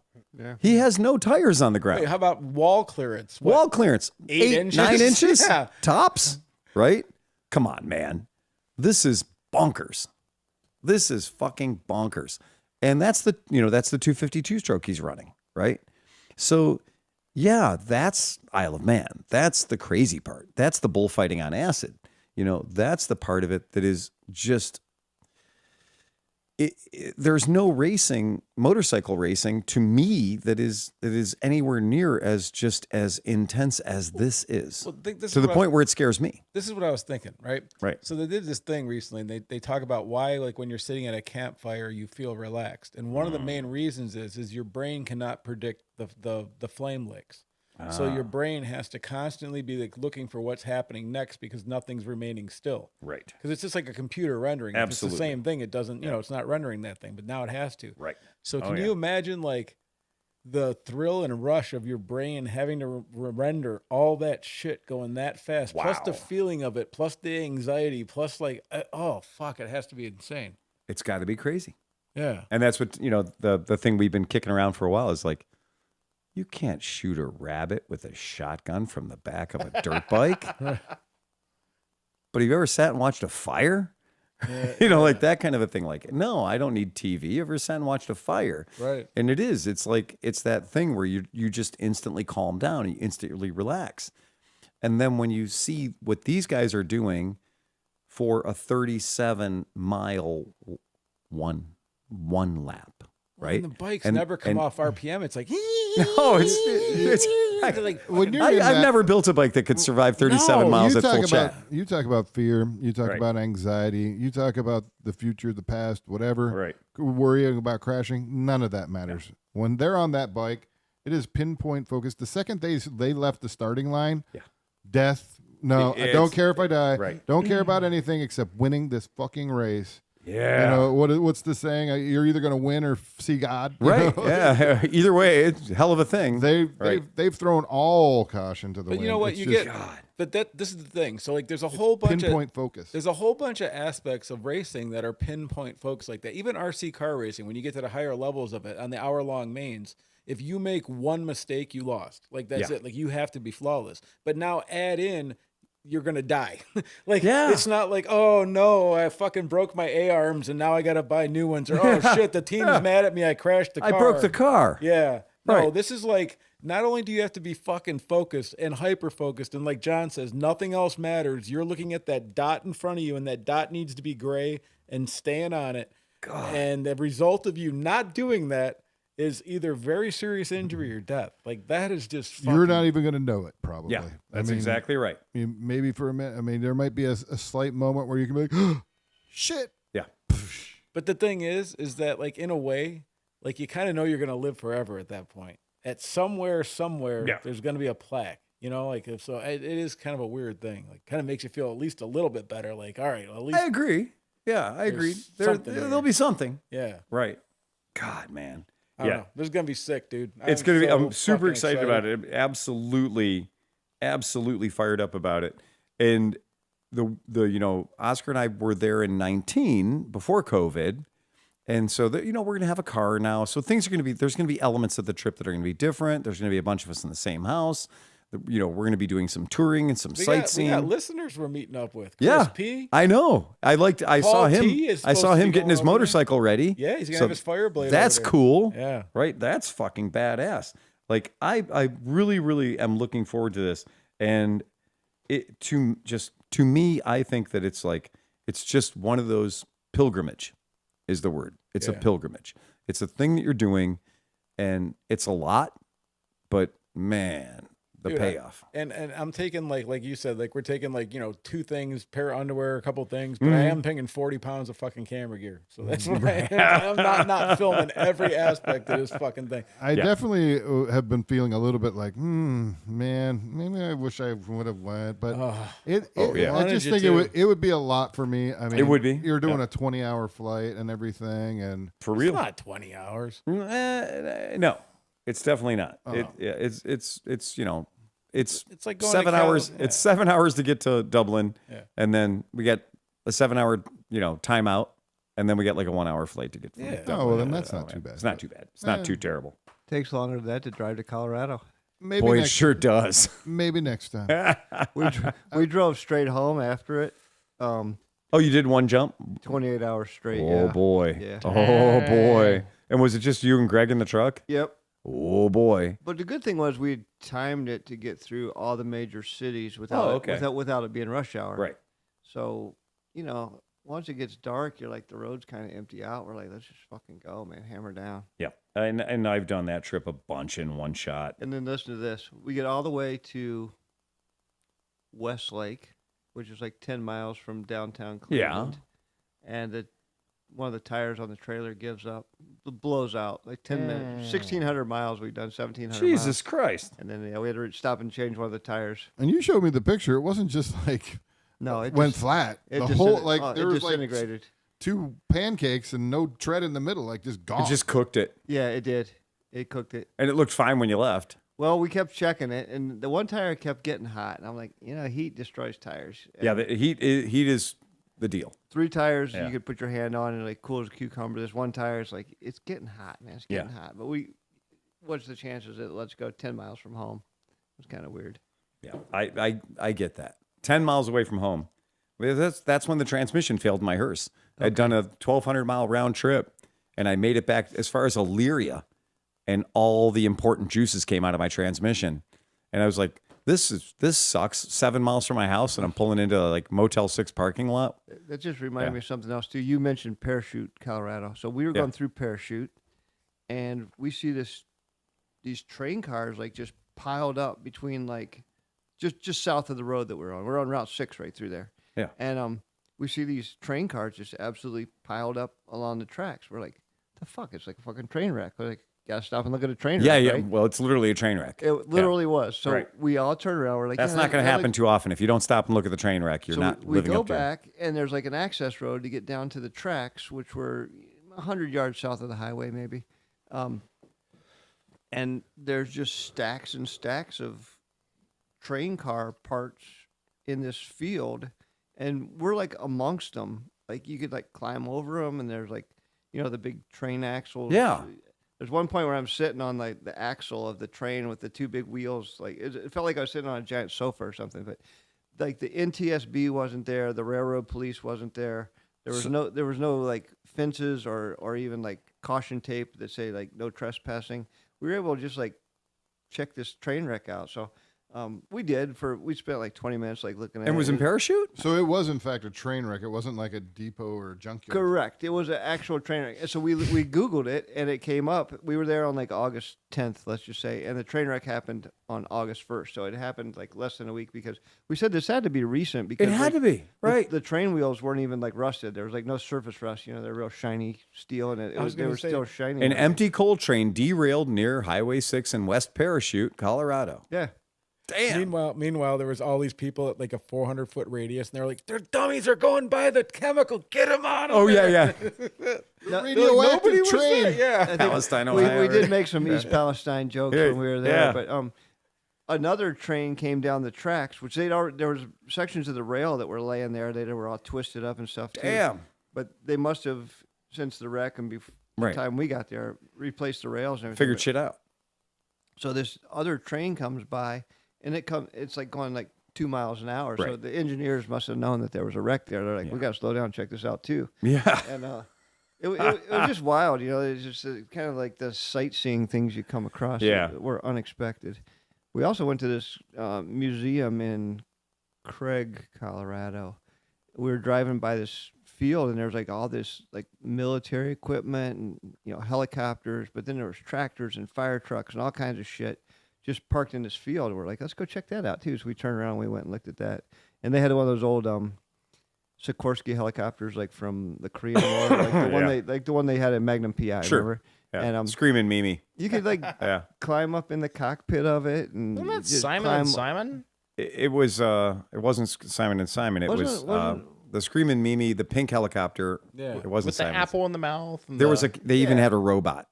Yeah. Oh my God. Didn't Magnum PI's No, buddy have no, one? no. Well, he had He a had like a jet. Orange. It was Yeah, black Jet It was Ranger. a Bell Jet Ranger. Yeah. And they had the Manta Ray kit car. Yes. With a robot. I remember that shit too, and I can't think of it. Wasn't Simon and Simon. It was something else. Yeah, you're right. Wasn't Simon. Hardcastle McCormick? No, it wasn't. God, God, there were a bunch of weird ass shows in the 80s, weren't there? Like Night and Night and all. Baba Black Sheep. Oh, that was a great one. Screamin' Mimi, the star of 1984 TV show Riptide. Oh. Riptide. Yeah. Sort of a low-budget Damn. Miami Vice. Yeah, because there was like the nerd, Boswell. Oh, Boswell. God. Yeah, They and were he all was the s- hacker. They were all the same show, but they had like different Yeah, apparatus. yeah, exactly. Well, they had one of those sitting in the field. They had one of those just sitting in the field. They had like a half-scale Corsair. Oh, really? What am I thinking? Yeah, Just all kinds of military crap hanging out in the field. yeah. Wow. I know right now our podcast listeners are probably screaming Riptide at the radio. Right I now. know. I love that when that I happens. don't even remember that. No, anybody that's older than like 40. Yeah, I think it's pre-A team even. Yeah, or it might have been. It might have been right along with the A team. It seems like the right around that era. Yeah, yeah, it was awful. Conrad. It was terrible. Yeah, it was absolutely terrible. Just absolutely terrible. Anybody younger is like, what the fuck are you What the assholes fuck are you talking guys about? talking about? Oh, they're really old, man. They're just really fucking old. That's all right. I experienced what was it, Cobra 11, which is this basically cop drama. Oh God. Based around. Oh God. Think chips in Mercedes and BMWs What? on the Autobahn. In Cobra Germany. 11. So it's a Cobra German. 11, oh my God. German cop drama. Oh God. And then the best part was, Does it involve the Hoff? no, Oh, apparently it not. seems like But the funniest part was that the one that I found was Cobra 11, but it was dubbed into Italian. Oh God. So Oh, God. Because apparently it's not bad. It's not good enough that it's Yeah. German. Right. But The it was Italians picked it up too, and they loved dubbing, it. Yeah. and they loved it. God. Yeah. So Manx Radio, if you are interested in following along with what the fuck is happening with the whole classic TT, Manx Radio is a really good resource. They have it online, so you can stream it at all times. It's really funny because when they are not talking about the actual racing, they're talking about the news of the day of the Isle of Manx, and it's fun, and I love it, and it's incredibly wholesome. They had an eclipse just the other day or today Yeah. or something. Oh, I they saw did? some pictures of all the people Interesting. on this beach because I keep forgetting that it's a beautiful island because I'm so focused on the motorcycle stuff. And so like I'll be watching all the motorcycle stuff, and then all of a sudden, like, you know, you start getting fed different things. Right, And right. so the lens of the Isle of Man became a guy I'm following. Oh. And he just goes around the island Yeah, and I've seen does his your stuff. thing. Right. Like Yeah. you're, you know, Just does 1 minute 2 of- seconds yeah, of whatever, yeah, or 5 yeah. seconds Just- of the Isle of Man. Just the view. Yeah, Yep. so he'll be like next to like some like beautiful like ivory like cliff with like water falling off of it, looking like some fucking Irish. I'm like, holy shit, I forgot it's an actual beautiful Exactly. island. It's a Well, that- gorgeous island. yeah. Yeah. The right. eclipse you're talking about was last week. I actually kind of missed it, which was, I mean, I'm my dumbass. But yeah, no, the eclipse was, I think, literally last week. Okay. Yeah, I Yeah. just saw the video today. Right. Well, yeah, I get it. Yeah. But yeah, I'm pumped, man. Like like the town. Like when was it actually established? Like how many like hundreds of years ago? Like the 30s? buildings are from. Oh, well, it's been the same government for 1,000 years. Yeah. So they were It's the racing. same. We're the first Parliament government. They You were should have seen the chariots, man. They were racing horses. 37.7 miles, no I'm speed just saying, limits. like, you know, like it's not like you're going down to a thing where the buildings were all made in 1970. You know what I mean? Like, yeah. that- When Oh, Oscar no. and I were walking along for miles and miles and miles and miles and miles, and the wall, like the walls that's on both sides of the roads, not some roads, all the roads, were like, and they're all artisanally, like perfectly crafted walls. And between the stone walls and the hedgerows, you ain't getting anywhere you're not supposed to be getting real easy. It's going to hurt. And like trying to even climb over those fucking stone walls, they're jabby, they're stabby, they're no fun for anyone. And they were put up by the Romans. They've been there a minute. Those bastards. That's One more. Well, that reminds me of one more thing about Colorado. We had when we got back to Cortez, we had an extra day before we packed up the trailer and came home. We wanted to like get some rest and stuff Right. for the long drive. So we went to Mesa Verde National Park, which has the ancient cliff dwellings. You know, like the where like the Native Americans lived in these like cave things on the side. We had to climb these ladders to get up there and skinny through these holes with like an 18-inch opening, and it was really cool. That's cool. It was super cool. But So that might be the most uncomfortable place you spent the night. yeah, well, I didn't spend the night there. You didn't spend the night there, yeah. But Yeah. no, that was actually one of the highlights of the trip was seeing that, because I've seen a lot of stuff. You know, I've been all over the country, and I'd always wanted to see those. And it was 6 miles from our hotel to get to the entrance of the park. Oh, okay. But then once you get to the entrance of the park, you had to drive another 30 miles into the park to get to the actual cliff dwellings. And we had to sign up for the tour, and they, you know, it's like a guided tour. They take you up and down these ladders and stuff. And some of the ladders were tall; they were like 30-some feet. Oh, really? You know? And Oh hell no! and if you would wait, No safety wire. ask Greg Castillo about it. He Really? was climbing the ladder. We were like, his like nipples were like touching the rungs. Yeah. And his balls. He was like climbing up. Could not get any tighter. He did not like it at all. Yeah. I would have been stuck. I would have been sitting there shaking, fucking holding on to the thing. Fuck that. We were laughing our balls off, and we kept saying, "Look over your shoulder. It's really cool." And he refused to look, and he saw no humor in it, and the rest of us were just busting balls big time, man. It was funny, but yeah, it was cool. It was a good experience to see like some cultural stuff in the middle of all this like stuff we'd been riding through. Yeah, I definitely get that. Scampering around, kind of like doing the stuff in these old places, and Steve's going to be getting a lot of that. Like there's so many away missions that Marshall has already basically picked out. Like, we got to go to this distillery, and then we got to go to this historic, landmark, this place, and do all that, which is really good because the weather doesn't always cooperate, and you can't just be like, oh well, the schedule says they're going to race today. No. And if you think you're like, oh well, the weather here looks nice. It's a little bit damp, but on the mountain it could be blowing sideways at 60 miles an hour. Yeah, I was gonna say it's gonna rain sideways. Once they say, okay, that's it, it's done, then you better have plan B. So we're getting the tourist passes that Oscar and I got the last time, which is like, this gets you on any bus, this gets you on the steam train, this gets you on the whatever. This gets you into the historical places, this gets you into the museums and all that shit. And for 50 pounds, you want that. You want that, like the ability to just like unfuck yourself to be able to go, okay, well, we're getting on that bus now. We're getting on that bus and we're going to that place now. Because when we're all sitting around waiting for a weather report, everybody on the island is sitting around waiting for the same weather report and trying to figure out what they're going to do that day. And if once they say it's flagged, they're not racing, then everybody just is like, screw it.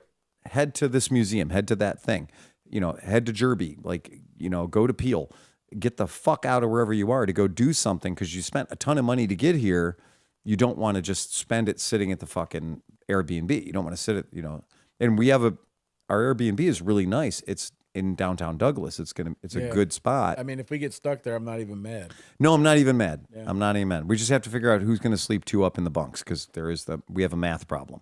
We have a bed to human math problem. Yeah, so y'all got to figure out who's going to be the big and little spoon. Big and little spoons, exactly right. That's it. I call Oscar. Everybody calls. I'm telling you, man. I've heard. I have personal experience. You're overbooked in the bunks. I will book my Oscar because I have personal experience and other people. He wakes you up with coffee. He's already got the donut standing by. Did you look at the pictures? I saw like multiple couches. I know. And other things that look very. Yeah, it's going to be great. Like I'm used to sleeping in bathtubs, man. It's going to be fantastic. I'm good for anything. Couch. That's two people sleeping. Yeah. Throw the cushions on the floor. Oh yeah. Yeah. You take the backrest cushions off. You throw them on the floor, and one guy's got the base cushions. The other guy's got the backrest cushions. You're good to go. Yeah, you're fine. Yeah. That is it. Yeah, the slate stone walls, Oscar and I were walking for miles and miles and miles one time, going from this harbor back to where we were staying. And I was just like, damn, that is a whole lot of slate stones and made in a very artisanal, cool fashion that's consistent through the entire island, no matter where you go. And I was like, yeah, those are probably, 400 years old. They're probably 800 years old. And then we went to the museum and they're like, they're 3,000 years old. Oh, shit. Okay. And they're just sitting there like being used. Yeah, they're just daily functioning, man. Can't get that late. They're doing their labor thing these days. They're just doing their thing. Yeah. That's crazy. And it is absolutely, I'll throw a picture up so you can kind of get the vibe of what it is. That's what we're talking about, And it was like people just couldn't leave a rock laying on the beach. Yeah. Well, they probably had to clear the fields. Yeah, and so you built shit with it. You built shit with it. Yeah. Right. You just build shit with it. You're digging up. Yeah. It's like that scene from that really bad Star Wars movie where they just had to build castles out of just crap. You don't. But they've been there for 2,000 You'll see plenty years. of sheep. You'll be like, that's another sheep with a blue paint job. So they paint the sheep so they know whose sheep they are. Yeah. You're killing me. This is going to be awesome. McElfresh looking up the last minute ticket. Yeah. Oh, no, don't. Ian Dan did as a joke. Oh, really? My ticket that was $600 Yeah. is 11,000 now. So just in case you were wondering if you can. Shit. And we bought the little radios. I got to check my little radio. They have an AM radio. They have an AM. They have this little radio you buy. It's like a one ear radio, and it's all tuned to 1368 kilohertz. It's an AM frequency, and so the radio doesn't even have a fucking knob on it. It's just on. Yeah. Right. It's on, and it might have volume, and they're just the dopiest, shittiest little things. But that's kind of the jam. Is everybody just buys this $5 or $10 radio, this earpiece radio. And then for the entire time, you just have this sucker put on your ear and it just hangs there. And it just hangs on your ear the entire time. And I turned mine on, and 6 years later, my battery was still good in it. 6 years for a disposable radio. Did Nokia build that? I might have been. It must have been. So I pulled it apart and I replaced the radio and I replaced the battery. Because first I want to make sure they didn't change stations or anything. Oh, you know, that would be, oh, man. Yeah. I'm just going to put it on the microphone of my cameras. Because Sure. then I'll know exactly what the footage is. Yeah. you go. You know, because if Absolutely. they on the radio, like so-and-so is on the track or whatever, Yeah. you'll know who you got. Also, remember, track's 37 miles long. No, I know. So when they're talking about so-and-so being on the track here, it could be a while. Well, I guess, but we could figure out where we are. Oh, you if they do? mention like so-and-so passed. That is a major portion of the event, is listening to the data you have in your ear holes and Yeah. extrapolating where you happen to be. Like if we're at the Raven, we're 15 minutes away from so-and-so's going. And then you're like, and he'll be here in a while. Yeah. Yeah, that's it. Yeah, Yeah. 2 drinks. 2 drinks. He's 2 drinks away. It'll be fine. It'll be great. Yeah, I'm very excited about it as usual. It's seems Well, to me. and you a know very that good I'll thing. be fine to drive anywhere if we have to. That's the since other thing. Yeah. I will have no ability to enjoy myself at all. Period. No, poor guy. I predict that weed will find you. Yes.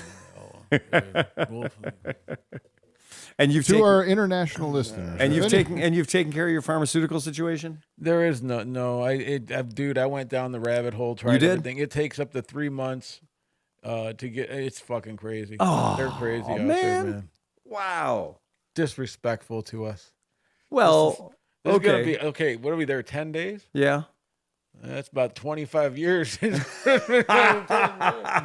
don't know about this. Yeah. Let me recommend the restaurant staff. 10 will get you 25. Yeah, I recommend going behind the restaurant Right. and look for the guys that are smoking cigarettes, Yeah. and then your nose will just help you. Yeah. You You just got know. to be like the teenager hanging outside of the convenience store when you go sit outside the dispensary and be like, outside the spot. "Hey man, can you buy me a 6-pack?" Yeah. No, Hey, man. I think there's real repercussions. To Oh, I'm fucking sure there around. are. Yeah, I mean, yeah. I'm sure it's not just a slap on the wrist. Yeah. Yeah. Have you building stone walls over there? That's what I was gonna say. Hard Who do you think labor. built I the wouldn't snow? try to take anything there, but I feel like somehow you can get a Lucy or something like that. Something Yeah, yeah. No, I'm throw you a not, gummy. I'm not stupid. I'm not wasting. So you've checked in with Chris, right? Have I? Chris Peters? No, I have not. Well, Shall we? it's because we've all friended him. Yeah, He's in okay. London. He's All right. apparently going to be about the same time. Right. Okay. And he strikes me as the kind of guy that would be industrious enough to figure out. Yeah, I'm absolutely certain. I'm that not that worried about Right. it, to be honest with you. You know what I mean? I'm you're there not for- worried about it, but we're worried about you. Right. I have many things to occupy my fucking melon. Okay. It could be good, a reset, and then just imagine you come back and that first fucking What a cheap date you're gonna be. like a virgin. You're gonna come back and be a We're just gonna- cheap date. We'll just throw Sean Smoke at you. for the very first Oh time. Now, man. if you see me in a field turning over cow patties, Yes. We got to do something about Steve. That's it. That's a whole movie in itself. It really is. We have to do something about Steve. We have to do something about Steve. There's something about Cincy. Yeah, that I really do. I have to say, looking forward to this crew. Looking forward to the group. It's all going to be a lot. It's going to be a whole lot of fun. Here's the thing. So, like, I have anxiety about everything, right? Sure, yeah. And so, like, if I That's why you had to smoke fucking, weed, I get it. Well, yeah, but if I had to fucking plan a trip like this, it would probably never happen. B, Mm-hmm. I'd be so nervous that I fucked up or did anything, whatever. So, like, the fact that like Marshall shared all his research and knowledge, and like you're now like Yeah. this is pretty dope. And then Chris great. P's coming over, and he's been there for 27 years. Exactly. So he's got everything on So lock. much insider information. Yeah. So I mean, this is going to be the best case scenario. You're in going good over hands. here. You Yeah. are in good hands. Yeah, that's exactly right. Yeah, and I think that's the big. And honestly, I don't think it could have been any damper, moister than when Oscar and I went. I mean, it set records for like all the racing that didn't happen. And we still had a great time. Had a fantastic time. Yeah. Yeah. And there's plenty going on. Dude, you got the fucking all-star crew. I mean, just, you do. Just the fact that you guys are all going to be there together, Right. It can't help but be fucking shenanigans. Yeah, and if all else fails and it's just rain sideways, we can just have Kia Placenta races. just lay odds on Kia Placenta racing. Like, We'll chip in on the extra look, insurance. we have three rental cars. That's it. Oh, geez. That's it. You say green laning? Yeah. Why not? Yeah. Go ahead. They're rentals. I was confused. People were driving on the wrong side of the road. Oh, it is that way. Shit. Oh yeah. It's kind of how they do that. Yeah. That's it. It's Yeah. all fucked Well, up. no, because think about it. My whole knowledge of the road is from playing video games, Yes. and you're only going in one direction. Correct. You're not worried about it, so I didn't fucking think of it, man. Traffic. Well, my thing is like I drive a lot of stick shift cars sitting on the wrong side of the car because my natural, right, right. my Yeah, JDM yeah. stuff.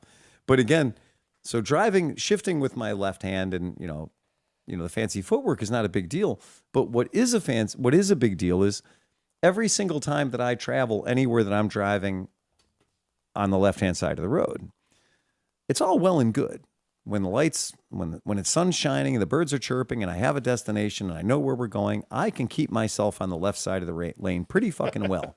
But it's when I'm in a parking lot and I'm like, okay, great. Let's circumvent this parking lot and, do 3 rights instead of a left and that kind of thing, that I invariably, the brain goes into right side mode.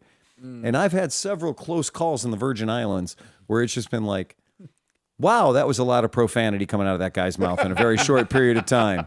And What's his problem? what's his? Hey, learn how to draw shit. And Merritt's entire job was just to like keep me on the left side of the road. Right? Hey, watch where I'm going. Hey, Phil. Yeah. Having just driven through Prague, I understand that completely because, oh, God, we default to the right now instead of the left. Yeah. And that guy in the electric van is screaming at me. Tom, what did you see? What did you see over there? You saw cool stuff. I saw a lot of things. So, Right. first of all, I have to give a shout out to Jan at K2 Moto in Liberec.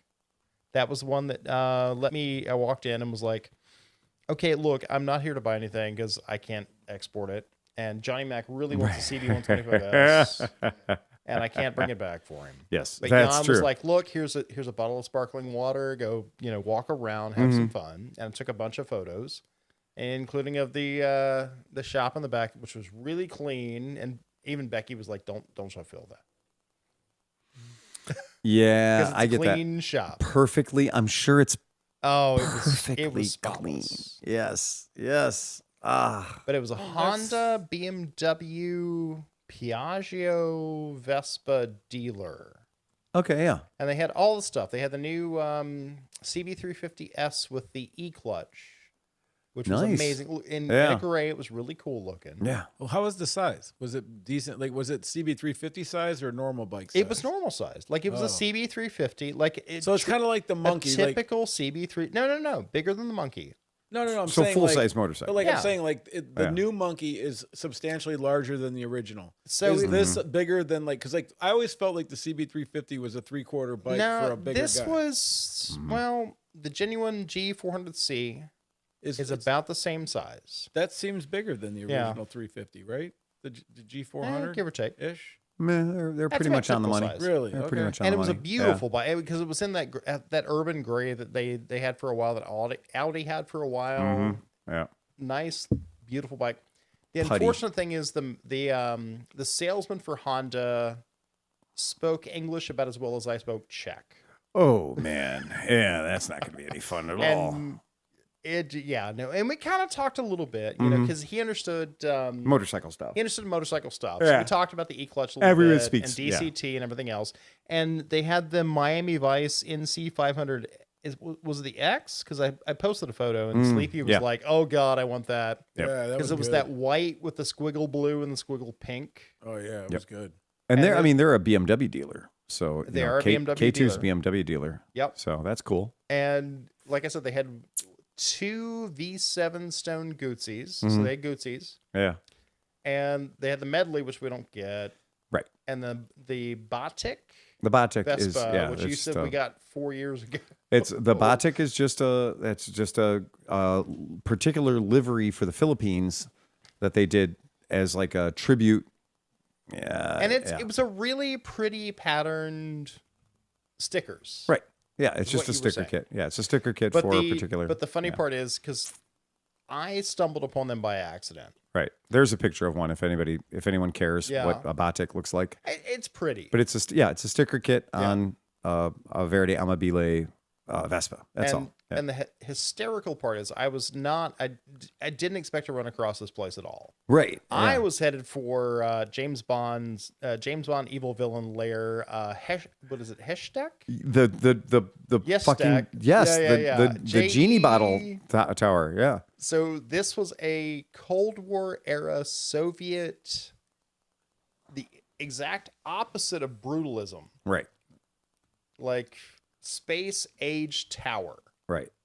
If you got a photo of And it was like a JSTEC, I believe. yeah, Wasn't Just like a Tech. 30-mile walk or something. Oh to get to God, it? no! Yeah. It was uphill, and we want to talk about Denver and Both Colorado and ways. the mountain and Yeah. everything else.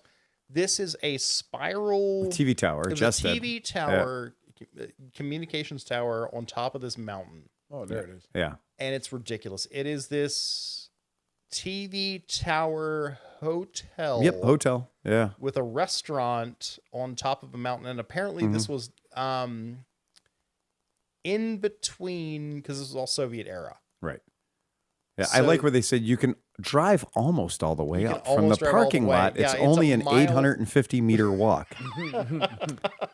And Vertically. it was uphill both ways. But apparently the architect that designed this was a contest in the 60s, I want to say. Okay, I yeah. read a little bit about it. Contest in the 60s where they were trying to design this tower, and he's like, look, I want to do something space age Right. and weird. Sure did. And apparently it was between hardline Soviet dictators Yeah. in Czechoslovakia, Mm-hmm. where they just so happened to run into the one progressive leader that was like, let's do this. It's awesome. Do something cool. And then that guy got deposed. Right. Yeah, you know what that really is? That's from when the Giants lived here, and it was a plunger on a toilet. Yeah. And now the toilet's all just crumbled away, Yeah. and it's just But stuck. it was amazing. It was Yeah. literally a Soviet era. Like Yeah. if you wanted to imagine everything Sputnik could have been with the space age Soviets, this is what it was. How tall is that? Oh, 1,000 meters. Well, the mountain's 3,000 feet. and they're not wrong. There was literally there was rain below me. Oh yeah. It was that high up. Wow. Oh wait, so you guys go all the way up in that? Oh thing? yeah. Well, I didn't go up You could- into this is it. antenna I up went here, to the snack bar. It's the best way to say it. The snack The bar. snack bar Yeah. had the world's biggest bratwurst. Really? Yeah, it was like a foot, literally not long, like 2 feet of bratwurst. Yeah. I told him, I said, "Look, I can't do bread. Right. I just want sausage. It's fine. It's sausage and Sure. whatever." And they gave me this thing, and I was like, "Are you sure this is mine? Because it is freaking 2 feet long." I mean, it absolutely is the perfect example of that space core. Yeah. That neo-futurism. If yeah. they had instead of adopting brutalism, they had adopted space age. Right. This Beautiful, is what, though. I mean, this is absolutely what gorgeous. Soviet Yep. structure would have been. Well, it kind of looks like the top of one of their churches. You know Yeah. what I mean? Like Well- the very top of the bubble where they start going the up. the onion domes, yeah. Yeah.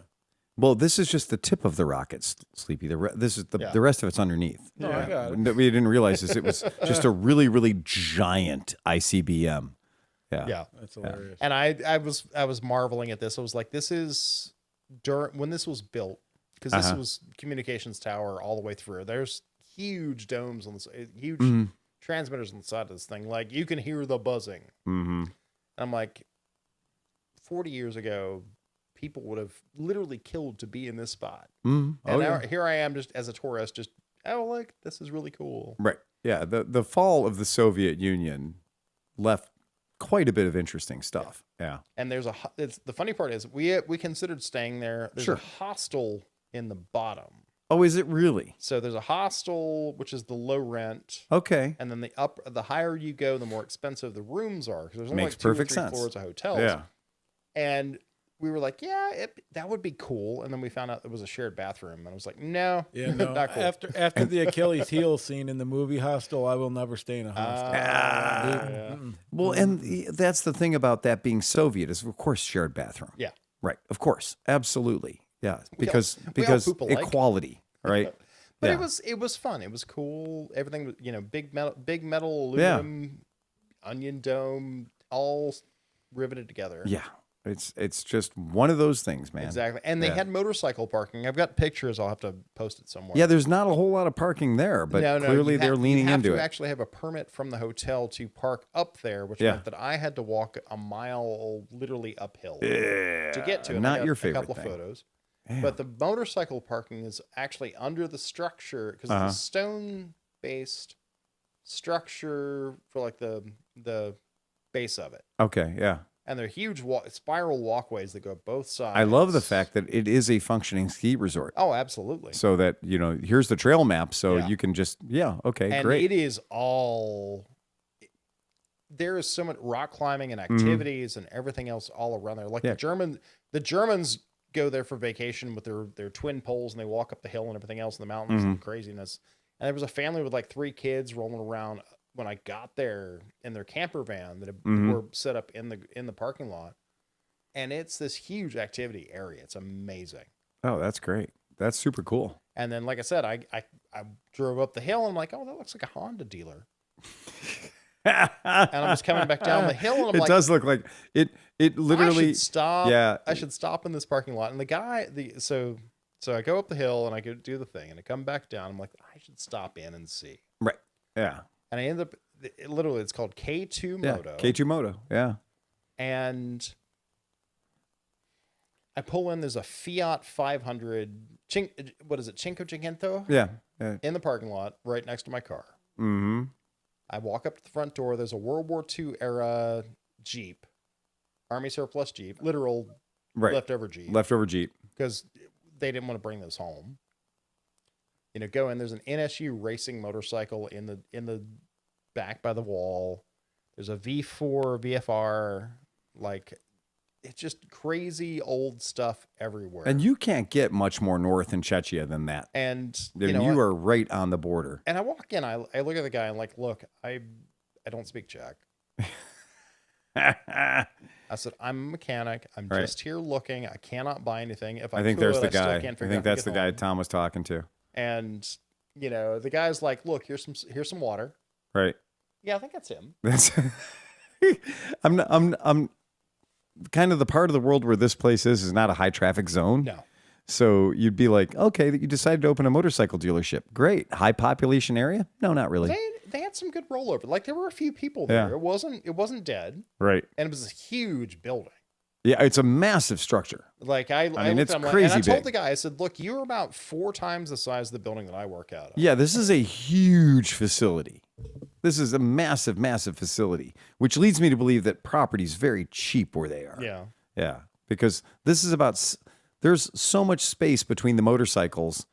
That it's just ridiculous. We have more bikes in our showroom than they have. Than they do. Yeah. And they have more. But they have like square 7 footage. lounges. Yeah. Right. They have 7 lounges, 2 coffee it was shops, freaking 7 amazing. lounges. Exactly. Yeah. It's a massive building.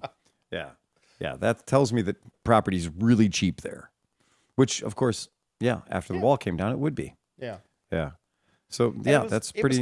That's really cool. It was an industrialized area. So there was big trucks everywhere and everything else, but it was still this. Everybody that was traveling this road was probably either going to the industrial area or up the hill to Yestek. I'm going to pronounce it wrong. But it's just that Yested. It's just that this part of the planet, where this is just. This is the Cold War. This was the front line where they built that giant radio antenna so they could both listen to Germany, but also to broadcast propaganda into Germany. That was the location is not accidental. Oh no. Yeah. Everything around it. There's a huge map of everything around it. Right. There's nothing higher. It's the highest spot. Point. Yeah. Yeah. And we didn't get that far. We did not get into that part of Czechia at all.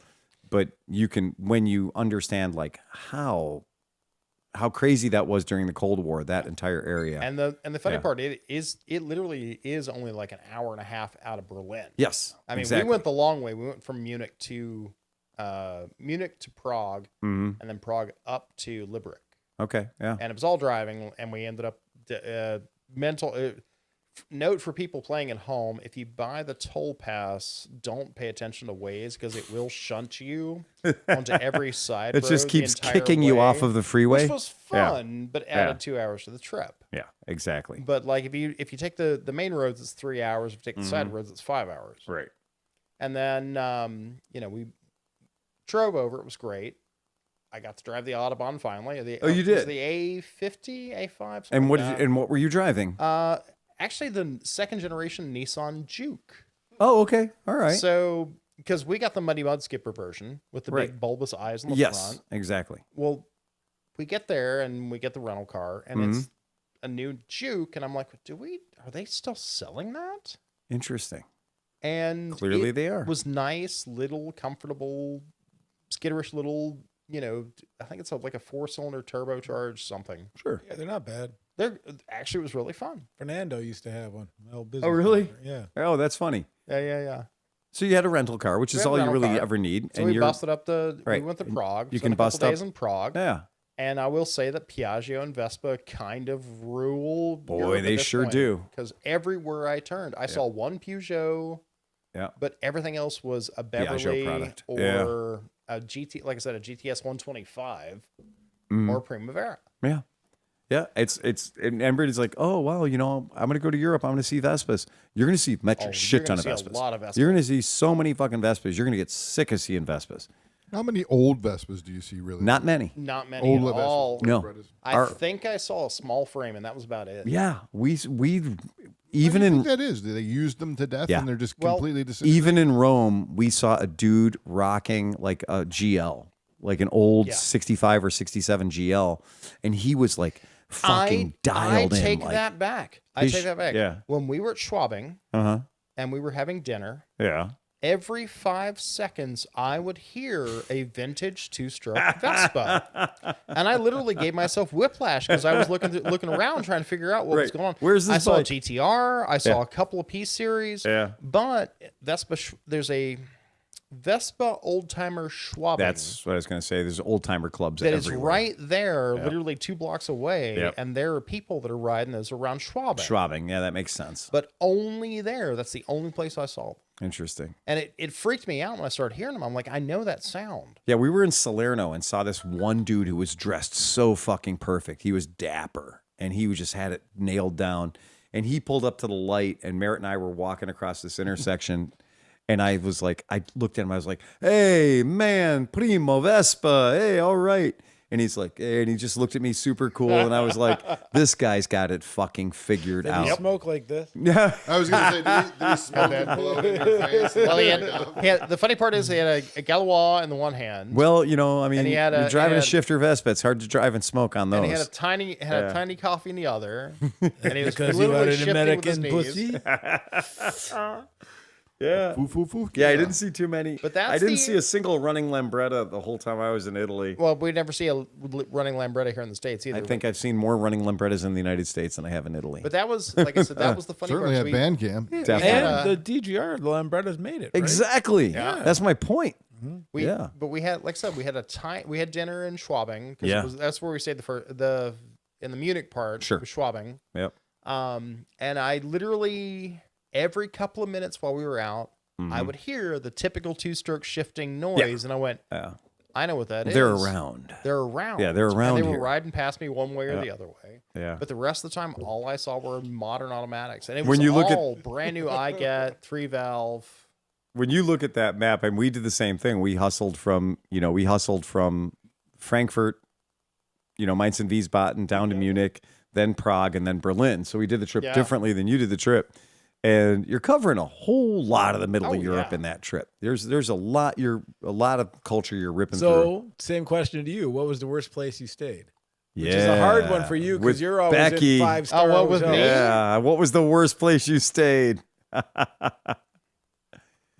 Actually, I don't get to answer it that way because, well, no, that's not true. The Marriott, never stay at the Marriott Schwabing. Oh, really? I'm going to say this. It's not a bad hotel, but it's very noisy. And not very, the breakfast is kind of eh. And it's a different experience. Right. But the hotel next door, and I have to look it up because that place was freaking amazing. Because we actually got tired and we're like, you know what? We're going to go next door to the bar and the hotel next door, and there's a restaurant over there. We're going to go over there. Yeah. Marriott. Let me look this up. I'm out there living the hard life. I know. It's so hard to live Poor like the guy, 4-star man. headlight. Poor dude. Yeah. Oh, poor guy, man. He's got to tough it out there in Munich, most expensive city in Germany. Oh, We're sitting here deciding who Oscar's going to have fucking his ass touch on for the week, and he's sitting there telling us about, Yeah. It was the next door. Next door was the Steinberger Hotel Munich. And we actually got tired. Like I said, we got tired of the place. We went to the Valentium Bar and Terrace. Oh, okay. And they had, I'm not kidding, most hotels you go to, most The bars you go to, Steigenberger. yeah, the Steigenberger. Yeah, they have a wine cellar. They always like to show off their bottles of wine. Yeah. The big giant rack of glass bottles. Oh, look at the fancy wines we have. This place, beer vault. Yeah. They had a giant glass beer vault in the middle of the bar. It's freaking amazing. Well, again, I know that for work, you guys tend to get in Munich. You guys tend to get put up north. Anywhere low rent, like it just doesn't happen. And this was literally the low. Like we stayed at the Courtyard. We stayed at the Courtyard Marriott Prague. Right. Yeah. And if you stay here at the Courtyard Marriott is like one step above the best value inn. That is what a Courtyard Marriott is. So we go to the Courtyard Marriott Prague City Center, and we get there, and it's like, this is really nice. And then we go to the hotel restaurant. And if you've ever stayed at any hotel in America and gone to the hotel restaurant, it's literally like, oh, sure. Well, over there's the waffle bar, and over there is like where the ice cream comes out, and there might be a Coke machine. Okay. This place, Courtyard Marriott, had the best lamb chops I've ever had in my freaking life. I'm like, stop. They're tiny little perfect pork chops. I'm like, this is a hotel. That's because they killed a You're tiny not little damn. Oh yeah. But you're not supposed to have you're not supposed to have good food at a hotel. At this level of a hotel. I remember getting a leg of lamb off the highway in England. It was like you pull in, it was like a gas station convenience store, but they had this tray in a thing, and I saw it in more than one place, and it was like little legs of lamb in gravy, and I'm like, oh man, all right, I'm gonna do this just because this is fucking weird. Exactly. And I'm like, that was an amazing little fucking treat. I'm like, this is good. Well, we always joke that the best fried chicken you'll ever have in Louisiana is at a gas station. Brothers Food Mart is the best fried chicken you'll We ever got that have. out here, the falafel you can get from Exactly. fucking the 78th Street gas station. Holy fuck. Exactly. And it's those weird gas station foods that end up being the best you'll ever get. Oh, Friendly. You guys don't know what Friendly is. Friendly's, or wait, Friendly. Yeah, Friendly. I always Yeah. say it wrong. They're so good. Yeah, but now Becky has cancer. Oh, What? Did you see? no. Is that what you're talking about? Oh, no, that was Dairy Twist. Sorry. Oh, really? Yeah, no, Dairy Twist is What down are you this talking about? summer. Good grief, indeed. Good God, man. Oh my lord. Yeah, Dairy Twist is down this summer. No, Oh, no man. sauerkraut balls, nothing, man. Oh, wow. It sucks. Yeah, it's just the whole thing, I guess, with your traveling is because you're like, okay, well, we have to be here, we have to be here, we have to be here. There's just spots you're gonna be. There's just no getting around it. And it's funny when you do that and you're like, okay, well, we're gonna be kind of doing some very nice places. And then Pete's situation is like, I'm gonna be on a mat duvet, or not even a duvet. He's gonna wake up a from discomforter from the 70s. The picnic table that he has slept under so he can fight the raccoon for the breakfast. No, I'm a little bit. I'm not gonna lie. I'm a little bit spoiled. These I just like days. this, though. So, like, talking to Becky that one day, right? I was like, so, do you take product with you? No. All right. Do they give you anything? No. So you're meeting with people, talking to them? Yeah. So your company flies you and Tom and does all this stuff, nice hotels, all these cars, everything, thousands and thousands of dollars. Oh, yeah. And then do you do anything that you couldn't do in an email? She goes, not really. Not really. Nope. Not really. It's like, It's the craziest. It's just to me. I just see piles of money burning. Yeah. I just see piles and piles of money burning, and I'm like, this meeting, which cost like putting all those people together in the same room. Yeah. And I'm like, that's Sure. Her tickets. a retirement. Her tickets. Yeah. Because she flew 2 weeks before I left. They flew her to Tokyo to deal with another large company. Oh God. To teach. It's basically a pitch meeting. Yeah. But with engineers, so it's a pitch meeting with math. Yeah. But not money math. It's pitch meeting with physical math. Oh sure. Yeah. And that, I think, all in her tickets were over $12,000. Oh my. So they God. flew here to Tokyo, to Munich, Munich back to the States, and I think it was $12,000 in. Oh my. And those weren't even the most expensive tickets you could buy on these flights. Yeah, I can tell. Merritt and I discovered the cheap way to do Munich because Munich's a fucking expensive city. It is not dicking around. But it is not. It is not a cheap city. But it's actually not. It is. It's cheap. Well, no, it is stupid expensive. Because the most expensive meal we had, which was literally you had to walk through the Prada store to get to it. To get to it, I'm hip. That night was our most expensive night, and I think it was still under $230. Okay. With a bottle. Well, that's a very expensive dinner, $230 in my world. That's not a shopping grocery. I was going to say that's my entire Aldi trip for a month. So right? that's two bi-weekly Aldi shops. So I don't need a lot of money. My fucking tofu. I have to do it myself. I think we should point out that your employee has more expensive dinners. Oh, I promise I cannot keep up with Tom. Like the whole one, I don't know what foie gras tastes like, and Tom can pick and choose, right? Yeah. I don't know what it tastes like. I have no idea what it tastes like. I'm here for really good caviar if somebody wants to. Again, I don't know. No, Becky wants to do a caviar bar. Not me, man. She just doesn't think it'll be respected. No, I'm thrilled. I'm super excited when the macaroni and cheese is just right. There's a well, the funniest part is there's literally about a You're gonna throw some Parmesan in the macaroni and cheese? You fancy? Oh yeah, fancy. I would take like low grade caviar. Like I wouldn't even. Well, no, that's called. Honestly, I wouldn't know. John's out there sucking on carbs. That's called roe. Squeezing a fish. Johnny Mac. That's called roe when you go to a sushi bar. That's that little pink, little orange stuff. Yeah, I know. But I want more of it. We discovered I want more of it. That trip, the Germany trip that we did, we were trying to keep it reasonable but still stay in nice places. And if you do I like using public transportation now. I'm a big fan of German public transportation. Oh, absolutely. I'm a big fan of those trains that you can eat and drink on and just let somebody else deal with the shit. And 2 hours later, I'm in a great another city. I'm in a fucking cool city. And we did the one to Munich. We literally stayed at the formerly the Munich post office that is touching the Munich Hauptbahnhof. So it's like you get out of the main train station, walk 75 feet slightly to the right, a little. Like you don't even have to go across the street. You're in the same building footprint. And they have a Sofitel there that in the basement has the Roman sauna. And it's like $200 a night, prime time. And the morning breakfast can't be beat. It's a German breakfast. You never have to leave. Yeah. Right? And it's just like, you just get there and just tie on the feed bag and just die. And I was like, $200 and we're getting breakfasts. And there's a Roman sauna, spa thing, swimming pool, cave in the basement. And I was like, okay, we're never going to beat this. Yeah, you got to do that. For the money, we're never, ever going to beat this. It's crazy how good it That was. sounds like that could have just been the destination for the whole vacation. For the whole vacation, it really was. And we were only there for 2 nights because the Munich things we needed to do, we could conquer in 3 days.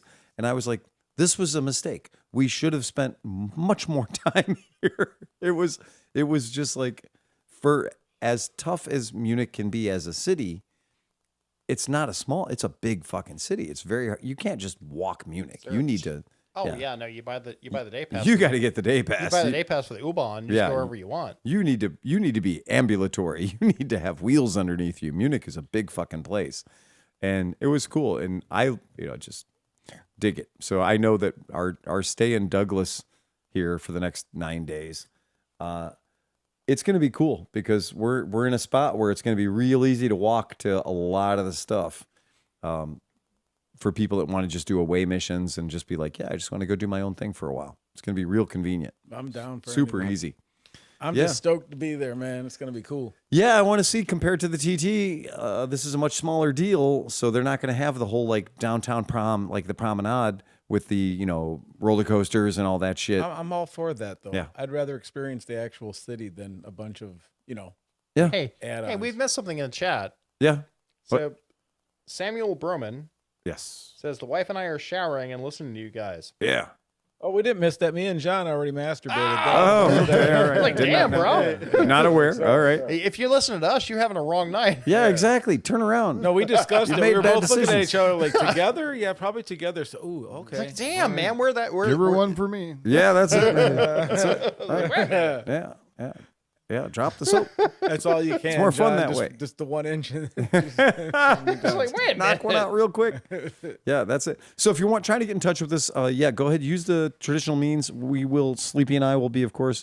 We have Wi-Fi in the house, so we'll be doing all that kind of stuff. We'll probably try to put together something in the way of a podcast for Thursday. I'm bringing, as long as all my shit makes it there, I have some gear. As long as I have this, Yeah, we can do a that podcast. too, right, yeah. So we can literally just turn on Facebook and aim the camera at us, and we'll have at it. Okay. And that'll just be as basic as it needs to be. Retro style. Retro style, yeah. But we'll try to keep you posted. And if there's anybody that wants to give us tips on the fly, remember, you can reach out, ClevelandMoto@gmail.com. If you need to say, hey, while you're there, you must do this thing.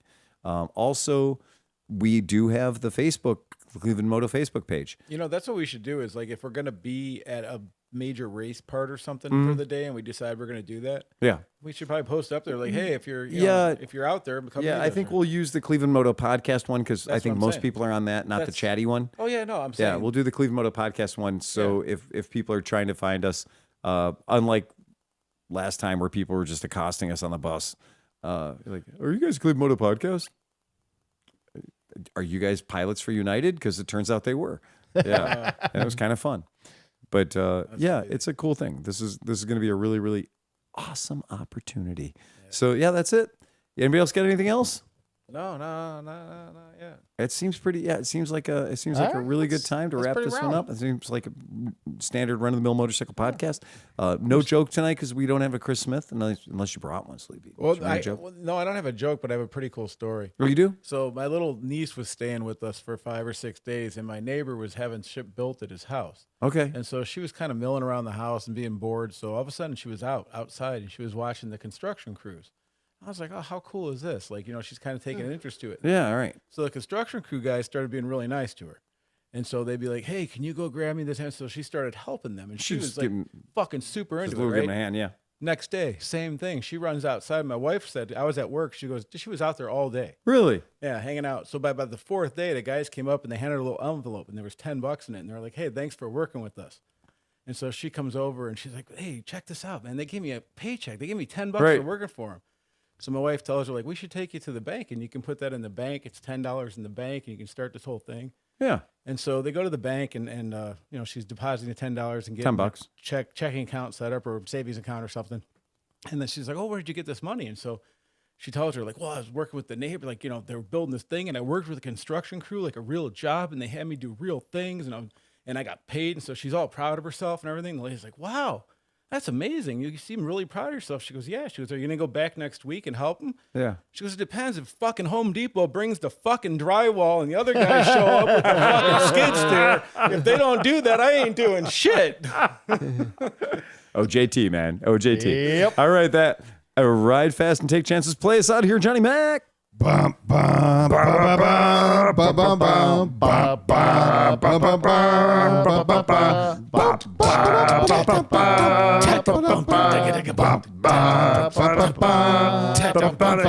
Eject, get us out of here, Sleepy. Hit the red button. I got a text.